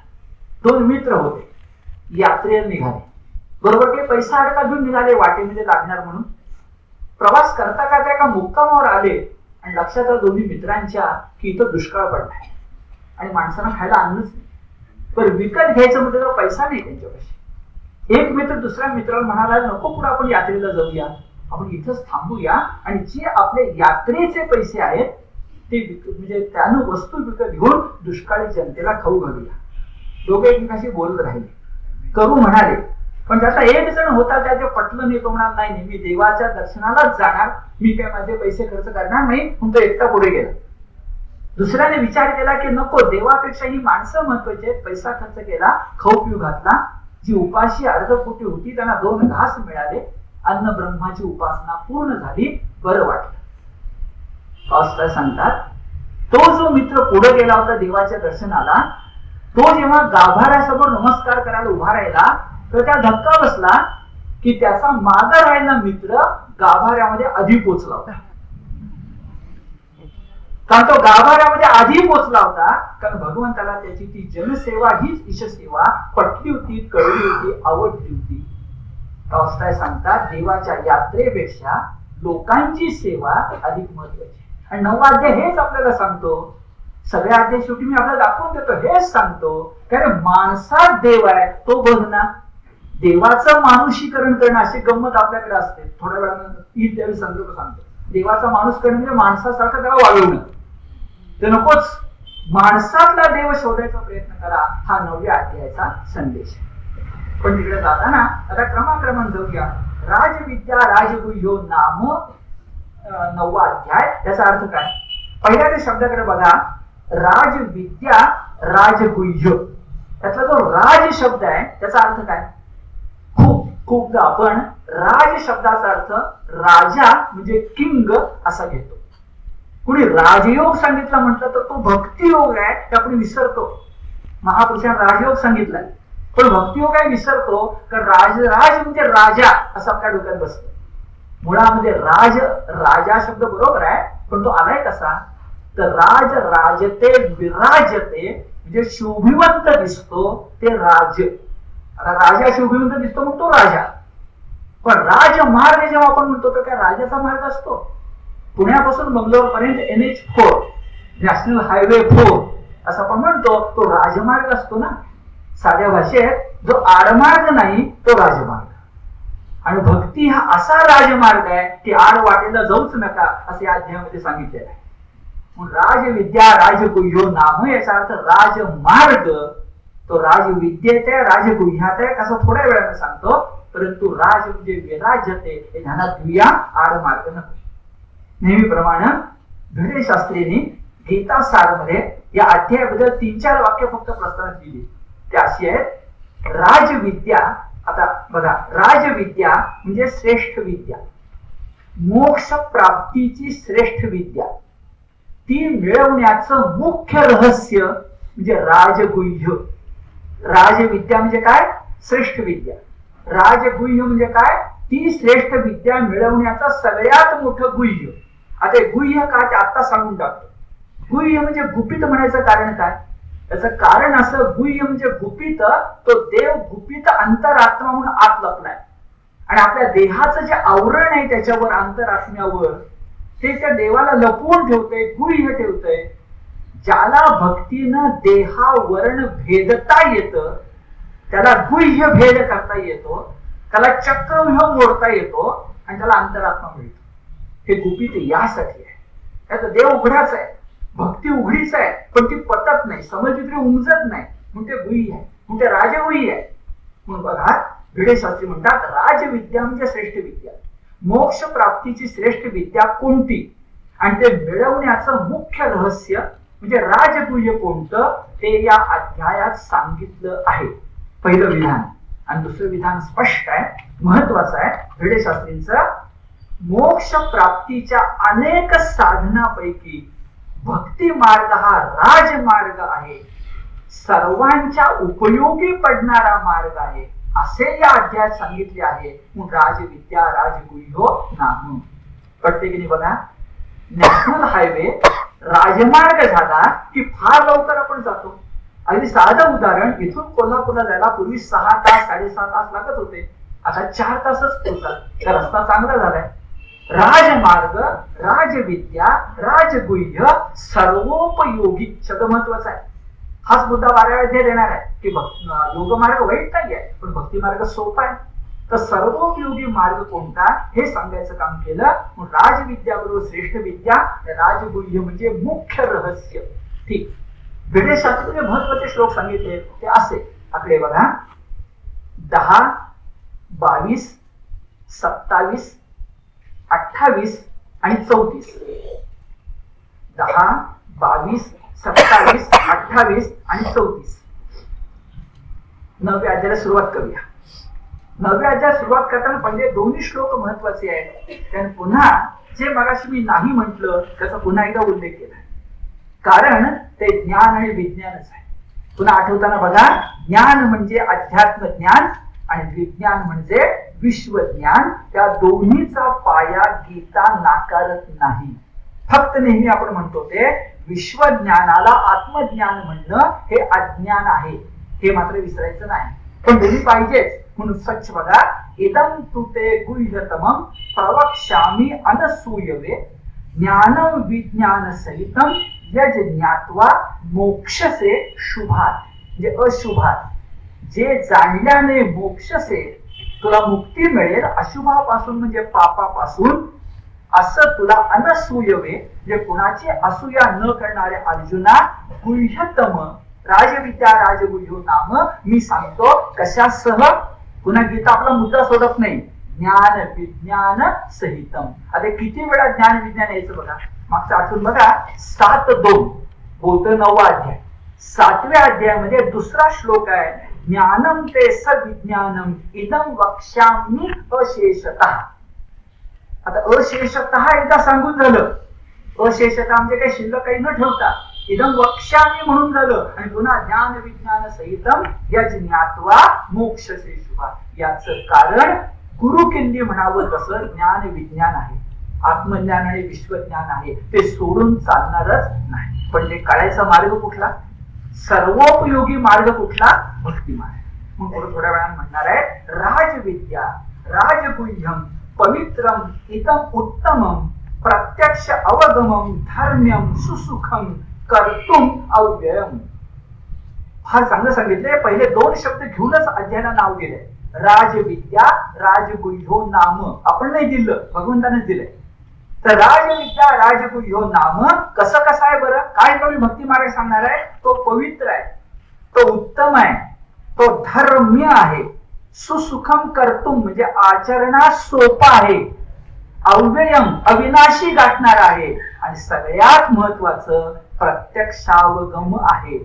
प्रत्यक्ष ज्याचं अवगमन म्हणजे प्रत्यक्ष जो अनुभवाला येतो तो. विचार करा, तत्वज्ञान एक वेळ बुद्धीचा खेळ असेल, पण भक्ती ही हृदयाची ठेव आहे. आणि देवानं सगळ्यांना सारखी बुद्धी दिलेली नाही, पण देवानं सगळ्यांना सारखं हृदय दिलंय. तर भक्तीची अटच अडचणीची नाहीये. प्रत्येकाला भक्ती करता येते. ती सुसुखम कर्तुम आहे, ती अव्यय आहे, ती पवित्र आहे, ती उत्तम आहे. पण सगळ्यात महत्वाची गोष्ट प्रत्यक्ष अवगमम, ज्याला आपण उधारीची भाषा नाही म्हणतो, रोखीची भाषा म्हणतो, सांगोवांगीची गोष्ट नाही म्हणतो, प्रत्यक्ष अनुभूतीचा खेळ म्हणतो, त्याला भक्ती योग म्हणतात. आणि यासाठी आपली सगळी 5ही संतांची परंपरा उभी आहे. वारकरी संप्रदाय उभा आहे, महाराष्ट्राची भक्ती परंपरा उभी आहे. आणि किती 18 पगड जातीतून संत जन्मास आले, ज्यांना आत्मविद्या दुर्लभ होती, पिढ्यान पिढ्या मिळालेली नव्हती, त्यांचे अभंग घेऊन घ्यायला, उदाहरण चोखा मेळा, त्यांचे अभंग घेऊन घ्यायला अनंत भट अभ्यंग नावाची व्यक्ती पुढा. चोखा मेळा यांचे अभंग अनंत भटांनी घेऊन घेतलेले आहेत. चोखा मेळाला हे सामर्थ्य मिळू शकलं, भक्ती मिळू शकली, जनावरी सामर्थ्य प्रकट करू शकली, कारण प्रत्यक्ष अवगम, ही प्रत्यक्ष सांगोवांगीची नाही पण वस्तुस्थिती आहे असं भगवंत म्हणतायत. मग त्या शब्दाला फार मोठं महत्व आहे. मुद्दा काय, राजविद्या राजगुह्य अशा प्रकारचा कोण महत्वाचा मुद्दा येणार आहे, जो आपण नेहमी सांगतो तो आहे की भगवंत सारखं म्हणतात, जे जे भेटे भूत ते ते मानिसे भगवंत, भक्ती योगू निश्चित जाण माझा. प्रत्येक भूत मात्रामध्ये भगवंत भरलाय. आणि आता तेच म्हणतोय, माणसामध्ये भगवंत उरलाय हे सांगण्यासाठी हा अध्याय आहे. पण त्याच्या आधी 3 श्लोक खर्च करून एक महत्वाचा मुद्दा सांगितलाय. खूपदा तो अडचणीचा म्हणून आपल्या लक्षात यायला अडचण होतेच खूपदा. 3 श्लोक असे दिसणार आहेत की ज्याच्यामध्ये भगवंत स्पष्टपणे म्हणणार आहेत की मी प्रत्येक भूत मात्रामध्ये आहे असं तुला मी सांगतो, भूत मात्र माझ्यामध्ये आहेत म्हणून तुला सांगतो. पण महत्वाचा मुद्दा, मी भूत मात्रात आहे याचा अर्थ भूत मात्र जशी विनाशी आहेत तसा मी विनाशी नाही हे लक्षात घे. गीता किती तर्कशुद्ध बोलते एवढा. तर जे जे भेटे भूत ते ते मानिजे भगवंत हे सारखं आपण म्हणत राहिलो तर तत्वज्ञानाच्या एका उंचीवर अशी अडचण येईल की देव सुद्धा अविनाशी आहे, तो विनाशी होईल. इथं 3 श्लोकात स्पष्टपणे सांगितलंय असं नाही. पहिला श्लोक बघा, मया ततमिदं सर्वं जगत अव्यक्त मूर्तिना मस्थानी सर्वभूतानि न च अहं तेषु अवस्थितः, न च अहं तेषु अवस्थितः. ही सगळी भूत मात्र मी निर्माण केली आहे, पण त्या भूत मात्रामध्ये मी अवशिष्ट नाही, म्हणजे समाविष्ट नाही, म्हणजे मर्यादित नाही. तरी शब्द बघा, भूत मात्र मी निर्माण केली आहे, पण भूत मात्रात ते अवशिष्ट नाही, समाविष्ट नाही, म्हणजे मर्यादित नाही. आता भूत मात्र विनाशी आहे तसं मी सुद्धा विनाशी. इतकं स्पष्ट पुढे पुन्हा सांगितलंय. नचमस्थाने भूतानी पश्चिमे योगमैश्वरम. त्या ऐश्वर बद्दल नंतर बोलतो. भूत भृन्नच भूतस्थो भूतात्मा ममात्मा भूत भावना, भूत भावना भूत भुन भूतस्थो. हे सगळं भूत मात्र मीच निर्माण केली, हे सगळं ऐश्वर माझं उभं. पण शब्द तुला महत्वाचा आहे, न च भूतस्थ. गृहस्थ म्हणजे काय? घरात राहणारा तो गृहस्थ. भूतस्थ म्हणजे काय? भूत मात्रामध्ये राहणारा तो भूतस्थ. मी भूत भावन आहे, मी भूत आहे. भूत मात्र मीच निर्माण केली, मीच त्यांचं भरण पोषण करतो, पण मी भूतस्थ नाही. आता हे 2 श्लोक आकाशाचा उल्लेख आहे, थोडा नंतर घेऊया. एक अत्यंत महत्वाचा मुद्दा आहे की तत्वज्ञानाच्या एका विशिष्ट पातळीवर लक्षात घेतलं पाहिजे की भगवंत सर्वात आहे, सर्व भगवंतात आहेत, भूत मात्र पण सर्व आहेत पण भगवंत विनाशी आहेत अशी चूक करून चालणार नाही. त्यासाठी 2 उदाहरण आपण लक्षात ठेवूया. अग्नीमध्ये धूर असतो पण धुरात अग्नी असतो का?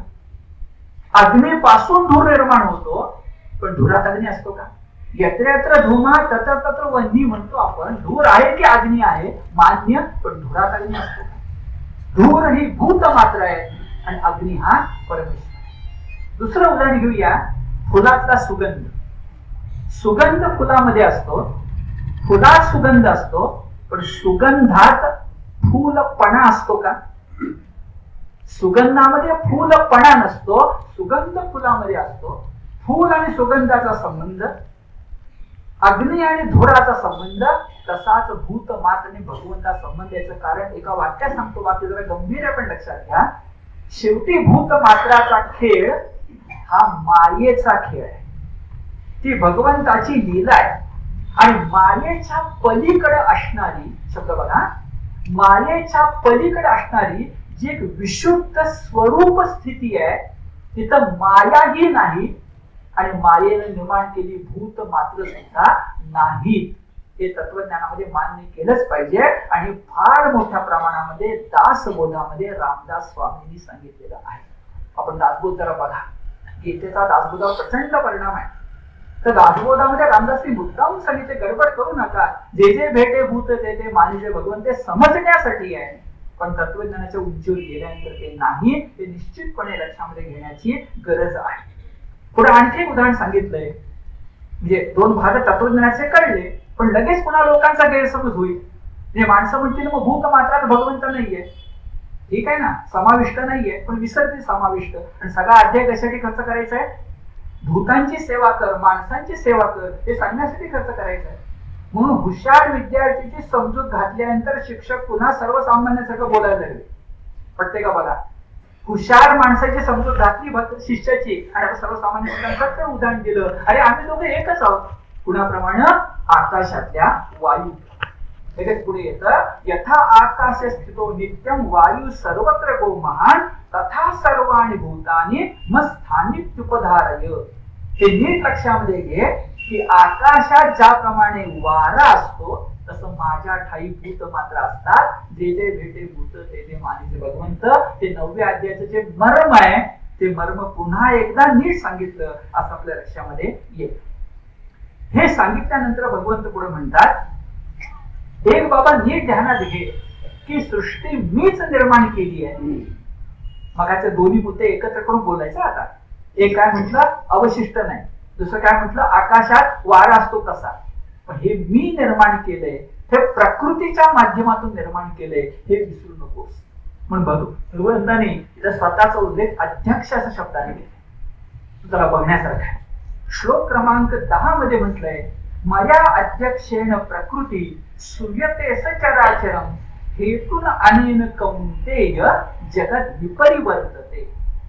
ही जी प्रकृती आहे त्या प्रकृतीच्या समोर साक्षी राहून, शब्द बघा, प्रकृतीला साक्षी राहून, प्रकृतीला प्रेरक राहून, प्रकृतीला मार्गदर्शन करून जगत विपरिवर्तते. त्या जगातली सगळी घडामोड मी घडवत असतो हे विसरू नकोस. म्हणजे पुन्हा प्रकृतीत अडकू नकोस, पुरुषोत्तमाची आठवण ठेव. पण शब्द छान वापरलाय, मया अध्यक्षेण. हा अध्यक्ष शब्द संस्कृत डिक्शनरी मध्ये बघितला तर त्या 2 शब्दात ईक्षण म्हणजे पाहणं आणि साक्षी भाव. साध्या भाषेमध्ये म्हणूया, देखरेख करणारा, साक्षी असणारा, मार्गदर्शक असणारा आणि प्रेरणा देणारा अशा रूपाने मी सगळी सृष्टी निर्माण केली आहे. हे सगळं श्लोक क्रमांक 10 मध्ये सांगितलं. मुद्दा असा की मागचे श्लोक आणि 10वा क्रमांक सांगितल्यानंतर पुन्हा मूळ मुद्द्यावर यायचंय की बाबा, माणसामध्ये भगवंत पाहायला शिक, माणसात भगवंत पाहायला शिक, आणि माणसात भगवंत पाहून माणसाची पूजा कर, जी भगवंताला प्राप्त होईल. आता मगाशी ज्या पद्धतीनं भूत मात्रात मी नाही, मी विनाशी नाही, एक महत्वाचा मुद्दा घेऊन गेला, तसा आता महत्वाचा मुद्दा येणार आहे की भगवंत हा माणसाच्या रूपात असतो का, आणि माणसाच्या रूपात तो असेल तर त्याची पूजा आपण कशी करायची. त्याचे 2-3 पैलू आहेत. पहिला पैलू असा की माणसाच्या रूपात तो असतो हे आपल्याला परंपरेनं सांगितलं गेलंय, ज्याला आपण अवतार कल्पना असं म्हणतो. आणि अवतार कल्पना हिंदू धर्मानं मान्य असल्यामुळं अवतार कल्पनेमध्ये जर भगवंत असेल तर त्याला विरोध करणं बरोबर नाही. हा एक मुद्दा. असे 3 मुद्दे एका श्लोकात येणार आहे, आणि तो श्लोक आहे अवजानन्ति मां मूढा मानुषीं तनुमाश्रितम परम भाव मजानंतो मम लोक महेश्वरम. श्लोक क्रमांक 11. मी लोक महेश्वर आहे. भगवंत बोलतात, माझा अध्यक्षक झाला, आता मी लोक महेश्वर आहे, सगळ्या जगाला निर्माण मी करणार आहे. पण अरे रे, एवढा सगळा मी असून सुद्धा माझी अवहेलना लोक करतात. कशी बरं? अवजानन्ति मां मूढा मानुषीं तनुमाश्रितम. माझे सर्वश्रेष्ठ स्वरूप न समजणारे अज्ञ लोक मला मनुष्य देहधारी समजून माझी अवज्ञा करतात. प्रमेय काय? मानुषीं तनुमाश्रितम मां मूढा अवजानन्ति. मी जणू काही माणूस आहे असं समजून माझी अवहेलना करतात. हा मुद्दा. 3 पैलू आहेत. पहिला पैलू कोणता? भगवंत माणूस म्हणून कधी येतच नाही का? भगवंत माणूस म्हणून येतो, तो अवतार म्हणून येतो, त्यालाही स्वीकारणे भक्ताची जरूरची गोष्ट आहे, जी महाभारतामध्ये शिशुपालानं केली नाही, दुर्योधनानं केली नाही. आपण दुर्योधन आणि दुःशासन आणि शिशुपाल किंवा जरासंध किंवा कंस किंवा रावण या कुणाच्याच पंक्तीला बसल्या. जर त्या पंक्तीला आपण बसायला तर हे होईल अवजानन्ति मां मूढा मानुषीं तनुमाश्रितम. माझी अवहेलना करते असा त्याचा अर्थ होईल. एक पैलू. दुसरा पैलू, अवतार आम्ही मानला, अवतार आम्ही स्वीकारला, पण आम्ही आणखीन एक चूक करतो की मागं किंवा पुढं विभूती योग येणार आहे, विभूती चिंतन येणार आहे, तिथं मूर्ती पूजेपेक्षा विभूती मोठी आहे. तसं परमेश्वर हा परमेश्वर आहे, तो मानवी रूपात जे जे भेटे भूत तेथे मानिजे भगवंत म्हणून घेतो. पण खूपदा आम्ही परमेश्वराला आमच्या सारखाच माणूस मानतो आणि त्याही अर्थानं आम्ही अवहेलना करतो. काय म्हणणं बघा, शिशुपालानं अवहेलना केली. आपण अवहेलना काय करतो? आपण अवहेलना अशी करतो की आपण झाडा माडामध्ये देव बघतो, आपण दगड धोंड्यामध्ये देव बघतो, आपण भूता प्रेतामध्ये सुद्धा देव बघतो, आपण फक्त माणसामध्ये देव बघत नाही. ते तिसरा पैलू आहे, माणसात देव बघायचा. आणि त्याच्या आधीचा धोका असा आहे की देवाला माणूस करायचं नाही, माणसात देव बघायचा. माझं म्हणणं, देवाला माणूस आपण कशा प्रकारे करतो? आपण मूर्तीच्या बाबतीत जे करतो ते लक्षात घ्या, ते देवाला आपण माणूसच करतो. देवाला म्हणजे त्या मूर्तीला आपण काकड आरती करतो, आपण शेजारती करतो. परमेश्वराला आवडत असेल सगळं, आरती असेल तर ठीक आहे, पण माणसाचे सगळे सद्गुण दुर्गुण आपण चिकटवतो. किती? तर देवाला दुपारी झोप लागते म्हणून 12 ते 4 गाभाऱ्याला कुलूप सुद्धा लावतो. अवहेलना नाही.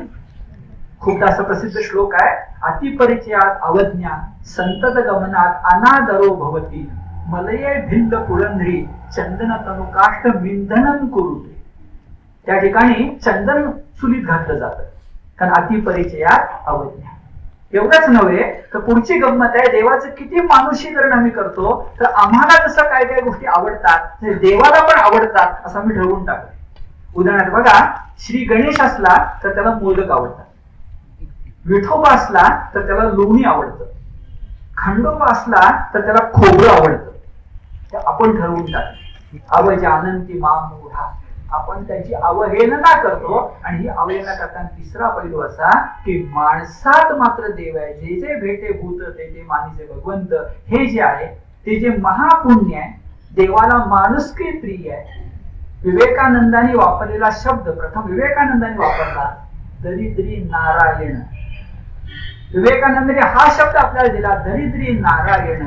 ती माणुसकी आपण विसरून जातो आणि विसरून जाणारे सगळे आपण तिसऱ्या पैलू धरून पुढे सांगितलंय, आसुर प्रवृत्तीचे असतो, दैवी प्रवृत्तीचे नसतो. जे दैवी प्रवृत्तीचे असतात ते महात्मा असतात. पुढे येणार आहे.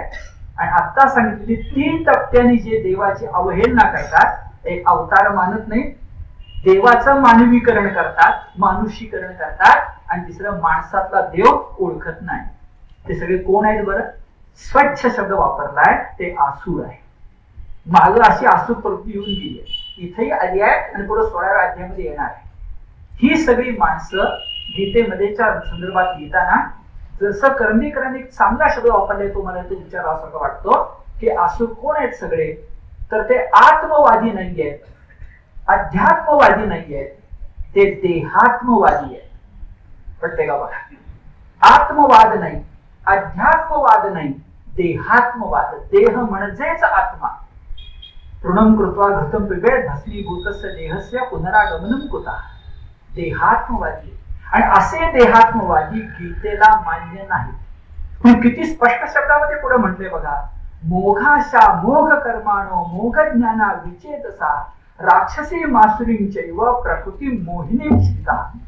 ती जी प्रकृती आहे मोहिनी घालणारी, देहाची मोहिनी, आयुष्याची मोहिनी, सुखदुःखाची मोहिनी, गुणदोषाची मोहिनी, त्या देहाची पडलेली मोहिनी ज्यांना मिळाली आहे ते अचेतसा.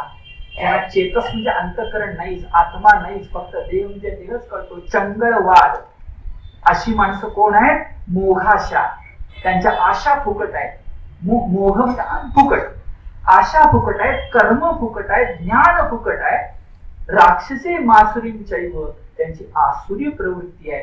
हे लक्षात घेतलं पाहिजे. जे जे भेटे भूत ते ते मानिजे भगवंत. जे मानत नाहीत ते सगळे असे, आणि जे मानतात ते.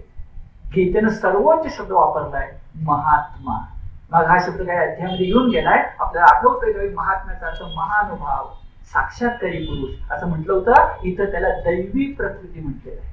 शब्द येतात, महात्मनस्तु माम पार्थ दैवी प्रकृती माश्रिता भजंती अनन्य मनसो ज्ञात्वा भूतादिमव्ययम्. त्या अव्यय भगवंताला भूत मात्रामध्ये बघणारा, जेथे भेटे भूत तेथे मानिजे भगवंत मानणारा तो महात्मा असतो, असं स्पष्टपणे म्हटले दिसत. महात्माचा उल्लेख माग पण आला होता. अध्याय क्रमांक 7 श्लोक क्रमांक 19 असा होता, वासुदेव सर्वमिती स महात्मा सुदुर्लभा. याची आठवण का करून देतो? वासुदेव सर्वमिती स महात्मा सुदुर्लभा. तो महात्मा जो सगळीकडे वासुदेव बघतो. आपला मुद्दा काय चाललाय? 9वा अध्याय कशासाठी? जे भेटे भूत ते ते मानिजे भगवंत. स महात्मा सुदुर्लभा वासुदेव सर्व. त्या महात्मा शब्दावर थोडं थांबावंसं वाटतं. तर ज्ञानदेवांच्या अतिशय सुंदर ओव्या माझ्या समोर आहेत. ज्ञानदेव म्हणाले, अरे महात्मा कुणाला म्हणायचं? नुसत्या ओव्या ऐका. ऐकूनचा ज्ञानदेवांचे कवीश्वर कसे ते लक्षात येतं. कसा असतो महात्मा, कसा असतो संत?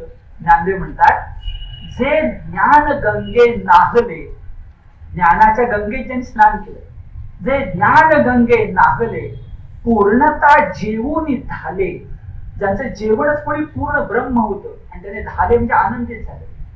पूर्णता जेवून धाले, जे शांतीशी आले पालव नवे. ते महात्मा म्हणजे शांती वृक्षाला फुटलेली नवी सुंदर पालवी. आणि महात्मा कसा? महानुभाव. जे ऐसे जे महानुभाव, जे दैवीय प्रकृतीचे दैव. मुद्दाम वाचतो पण दैवी प्रकृती शब्द आहे, महान भाव शब्द आहे. महात्मा म्हणजे महानुभाव. माग आपण म्हटलं, ते ज्ञानदेव म्हणताय शब्द बघा. ऐसे जे महानुभाव, जे दैवीय प्रकृतीचे दैव, ते जाणोनिया सर्व स्वरूप माझे. जे जे भेटे भूत ते ते मानिजे भगवंत. वासुदेव सर्वमिती स महात्मा सुदुर्लभा. शेवटच्या 10 मिनिटात एक महत्वाचा श्लोक घेऊन थांबणार आहे. तो श्लोक अत्यंत महत्वाचा आहे, कारण त्या श्लोकामध्ये इतका वेळ जे बोलणं चाललंय त्याला एका अर्थानं पूर्ण वेळा मिळणार आहे. अशा अर्थानं पूर्ण विराम मिळणार आहे की आता म्हटलं सर्वोपयोगी मार्ग कुठला? भक्ती मार्ग. आणि त्या भक्ती मार्गाचा सर्वोपयोगी मार्ग कोणता?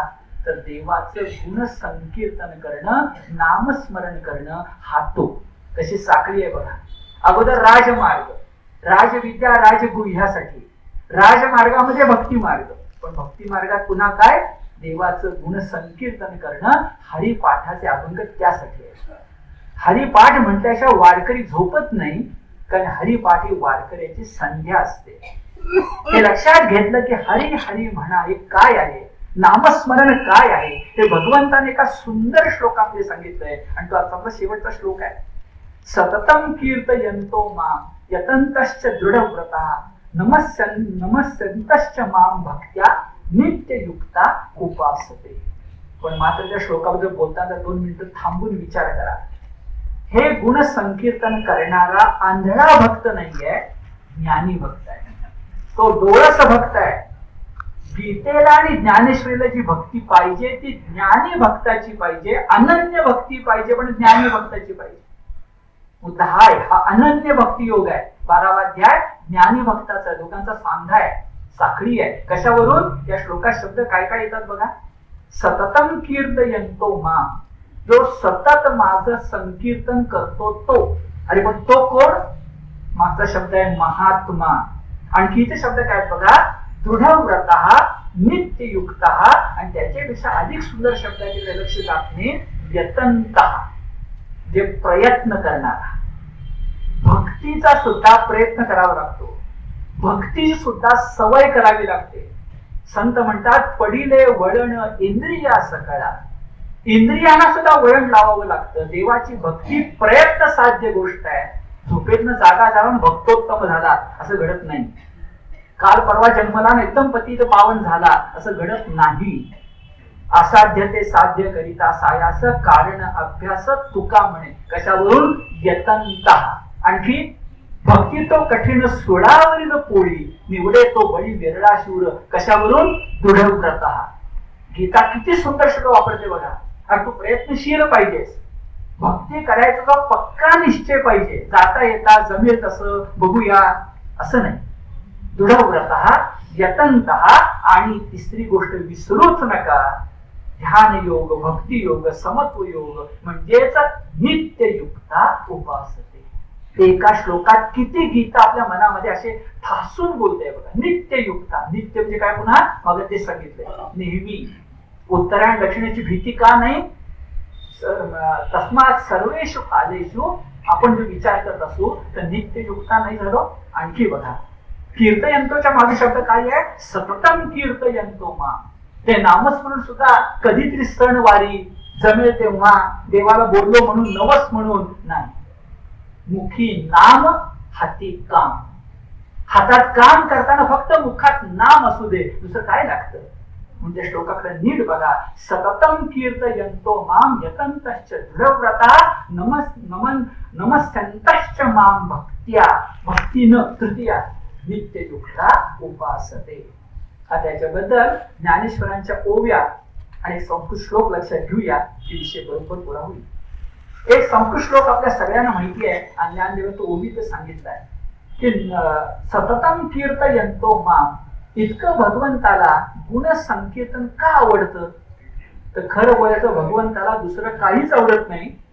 गीता म्हणते तेच खरंय की भगवंताला आपलं नामच आवडतं. तो नामी आहे आणि त्या नामी नामवंताला नाम फार प्रिय आहे आणि म्हणून आपण नाम घेत असतो.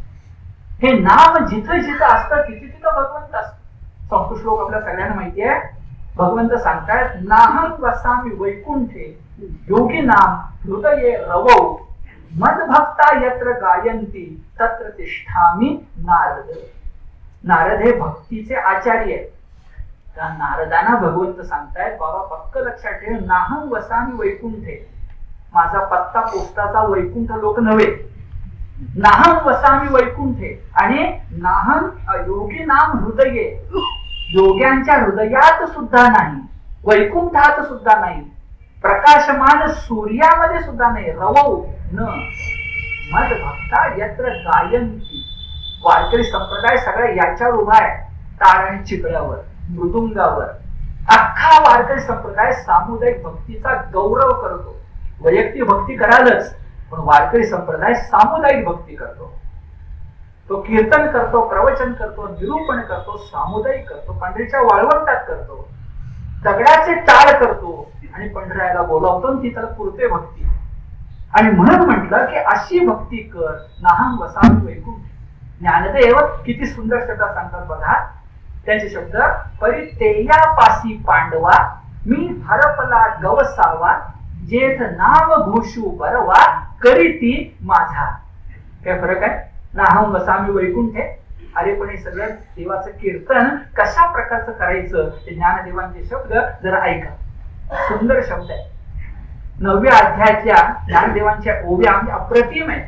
काही ओव्या तुमच्या समोर ठेवतो. ज्ञानदेव सांगतात, अरे बाबा जुन्या काळामध्ये काय होतं की यज्ञ मार्ग होता. वेदेषु यज्ञेषु तपस्वत आठवते ना. पाप पुण्याच्या कल्पना होत्या, व्रतवैकल्य होती, प्रायश्चित्त होती. आणि त्या प्रायश्चित्ताच्या नावाखाली कुणीतरी कुणाचं शोषण करत होता. ज्ञानदेव म्हणतात स्पष्टपणे 13व्या शतकात की व्रतवैकल्याचे सगळे व्यवसाय बंद पडले. व्यवसाय शब्द आहे, एकदा नाशिकला जाऊन बघून या. सगळे व्यवसाय बंद पडले असे शब्द वापरले दिसतात. तरी कीर्तनाचे आणि नटनाचे नाशिले व्यवसाय प्रायश्चित्तांचे. ज्ञानदेव म्हणताय प्रायश्चित देण्याचा व्यवसाय जो होता तो संपला. जे नावच नाही पापाचे ऐसे केले. अरे पापच नाही तर प्रायश्चित्त कुठलं? चूकच नाही तर क्षमा कुठली? ही चूक केलीच नाहीये. म्हणून म्हटलं तरी कीर्तनाचे नटनाचे नाशिले व्यवसाय प्रायश्चित्तांचे जे नावच नाही पापाचे ऐसे केले. बर, हे झालं विघातक, जे व्यवसाय थांबला. पण विधायक, अरे विधायक असा आहे की तुम्ही नामस्मरण करा की आनंदाच्या डोही आनंद तरंग तुम्हाला मिळेल. ऐसे माझे नाम घोषे नाही करती विश्वाची दुःखे. मी वारकरी संप्रदाय अभ्यास केला, मी पुन्हा सांगतो, आपल्याला ते माहितीये. वारकरी सामान्य बघा तुम्ही, शेतात पिकलेलं नसतं, पाऊस पडलेला नसतो, तरी आषाढी जायचं असतं, वाडी करायची असते, घरातल्या माणसांचा विरोध असतो, कसा जातो जरा बघा तुम्ही. मग कळतं आपल्याला ऐसे माझे नाम घोषे नाही करती विश्वाची दुःखे. नाही करती विश्वाची दुःखे. दुःखाचा ठाव ठिकाणच नाही. खरंच नसतो वारकऱ्याला चालताना, आजारी पण सुद्धा येत नाही. नाही करती विश्वाची दुःखे. पुढे म्हणते ऐसे नाम घोष गौरवे धवळले विश्व. एक सूर्य काय प्रकाश देईल? नाम घोष, नाम सूर्य विश्वाला धवळून टाकतो. म्हणून नामदेव स्पष्टपणे सांगतात, काय करू सारखं नामदेव येते, ज्ञानदेव स्पष्टपणे सांगतात, जे मला फार महत्वाचं म्हणून सांगायचं आपल्याला. ज्ञानदेव म्हणतायत, या ठिकाणीच म्हणतायत, या श्लोकावर भाष्य करतानाच म्हणतायत, कृष्ण विष्णू हरी गोविंद ऐसे नामाचे निखळ प्रबंध माझी आत्मचर्चा विशद उदंड गाती. त्या श्लोकाकडे नजर टाका. माझे पुस्तक आहे वारकरी संप्रदायाचे प्रस्थानत्रयी म्हणून. त्या पुस्तकात मी दाखवून दिले की ज्ञानेश्वरीत वारकरी संप्रदाय कसा आहे तो या एका ओवीत कळतो. वारकरी काय गातात? कृष्ण विष्णू हरी गोविंद या नामाचे निखळ प्रबंध. काय सांगतो? कृष्ण विष्णू हरी गोविंद या नामात सगळ्यात प्रवीण सांगतो. कृष्ण विष्णू हरी गोविंद या नामाचे निखळ प्रबंध. पण एवढ्या नाहीये. ही ओवी चक्क वारकरी संप्रदायाचा कीर्तनाचा उल्लेख करते, ज्या कीर्तनाला निरूपण म्हणतात. वारकरी ज्याला निरूपण म्हणतात ते कीर्तन असतं की ज्या कीर्तनामध्ये भगवंताचे अभंग म्हटले जातात आणि मधून मधून अध्यात्म चिंतन होत असतं. शेजारच्याने वेगळा अभंग सुरू केला तर मूळ बिणेकर तो अभंग धरून पुढचा अभंग म्हणत असतो. अभंग असतात, कीर्तन असतात. माझी आत्मचर्चा विशद. माझी म्हणजे मध्ये, आत्मचर्चा म्हणजे आत्म्याची चर्चा, विशद म्हणजे करतात. कीर्तनात निरूपण असतं. निरूपण यासाठी म्हणतात की फक्त नाम संकीर्तन नाही, मधून मधून अध्यात्म चर्चा असते. ही ओवी सांगते की ज्ञानेश्वरांना परंपरेने वारकरी संप्रदाय माहिती होताच. आणि त्यांच्या वडिलांचंच नाव विठ्ठल होतं ना, ज्ञानदेवांच्या वडिलांचं नाव विठ्ठलच ना. हे जर लक्षामध्ये आपण घेतलं तर ज्ञानदेवाने विठ्ठल वारकरी संप्रदाय माहिती आहे, शंका नाहीये. पण ज्ञानेश्वरीत वारकरी संप्रदाय या ओळीत दिसतो कृष्ण विष्णू हरी गोविंद या नामाचे निखळ प्रबंध, माझी आत्मचर्चा विशद उदंड गाती. हे सगळं आहे सततम कीर्तयन्तो माम यतन्तश्च दृढव्रता नमस्यन्तश्च माम भक्त्या नित्ययुक्ता उपासते. कीर्तन भक्ती, संकीर्तन भक्ती, गुण संकीर्तन भक्ती हा गीतेचा आणि भक्ती मार्गाचा गाभ आहे. पुन्हा तो भक्ती मार्ग जो राजविद्या राजगुह्य आहे. ज्ञानेश्वरीच्या ओव्या जर सांगितल्या त्यांचे क्रमांक सांगतो. 196, 199, 202, 207 आणि 209. ही शेवटची ओवी 209 आहे. कृष्ण विष्णू हरी गोविंद या नामाचे निखळ प्रबंध, माझी आत्मचर्चा विशद उदंड गाती. पुढच्या शनिवारी आपण बोलणार आहोतच शंका नाही आपलं लक्ष तिकडे गेलं तर पुढल्या शनिवारी आपण बोलू. आणि त्यावेळी बोलताना अत्यंत महत्वाचा विषय येणार आहे. पत्रम पुष्पम फलम तोयम योम्या प्रयच्छति. 9व्या अध्यायाचं मर्म हे त्या ठिकाणी येईल. आज जवळजवळ 9वा अध्याय निम्म आपला झालाय आणि 8वा अध्याय पूर्ण झालाय. एका विशिष्ट टप्प्यावर आपण थांबलो. तुमची माझी दोघांची सेवा आपण भगवत चरणी अर्पण करूया. आणि उद्या मकर संक्रमणाच्या निमित्तानं आपल्या सर्वांना माझ्यातर्फे आणि गीताधम मंडळातर्फे हार्दिक शुभेच्छा.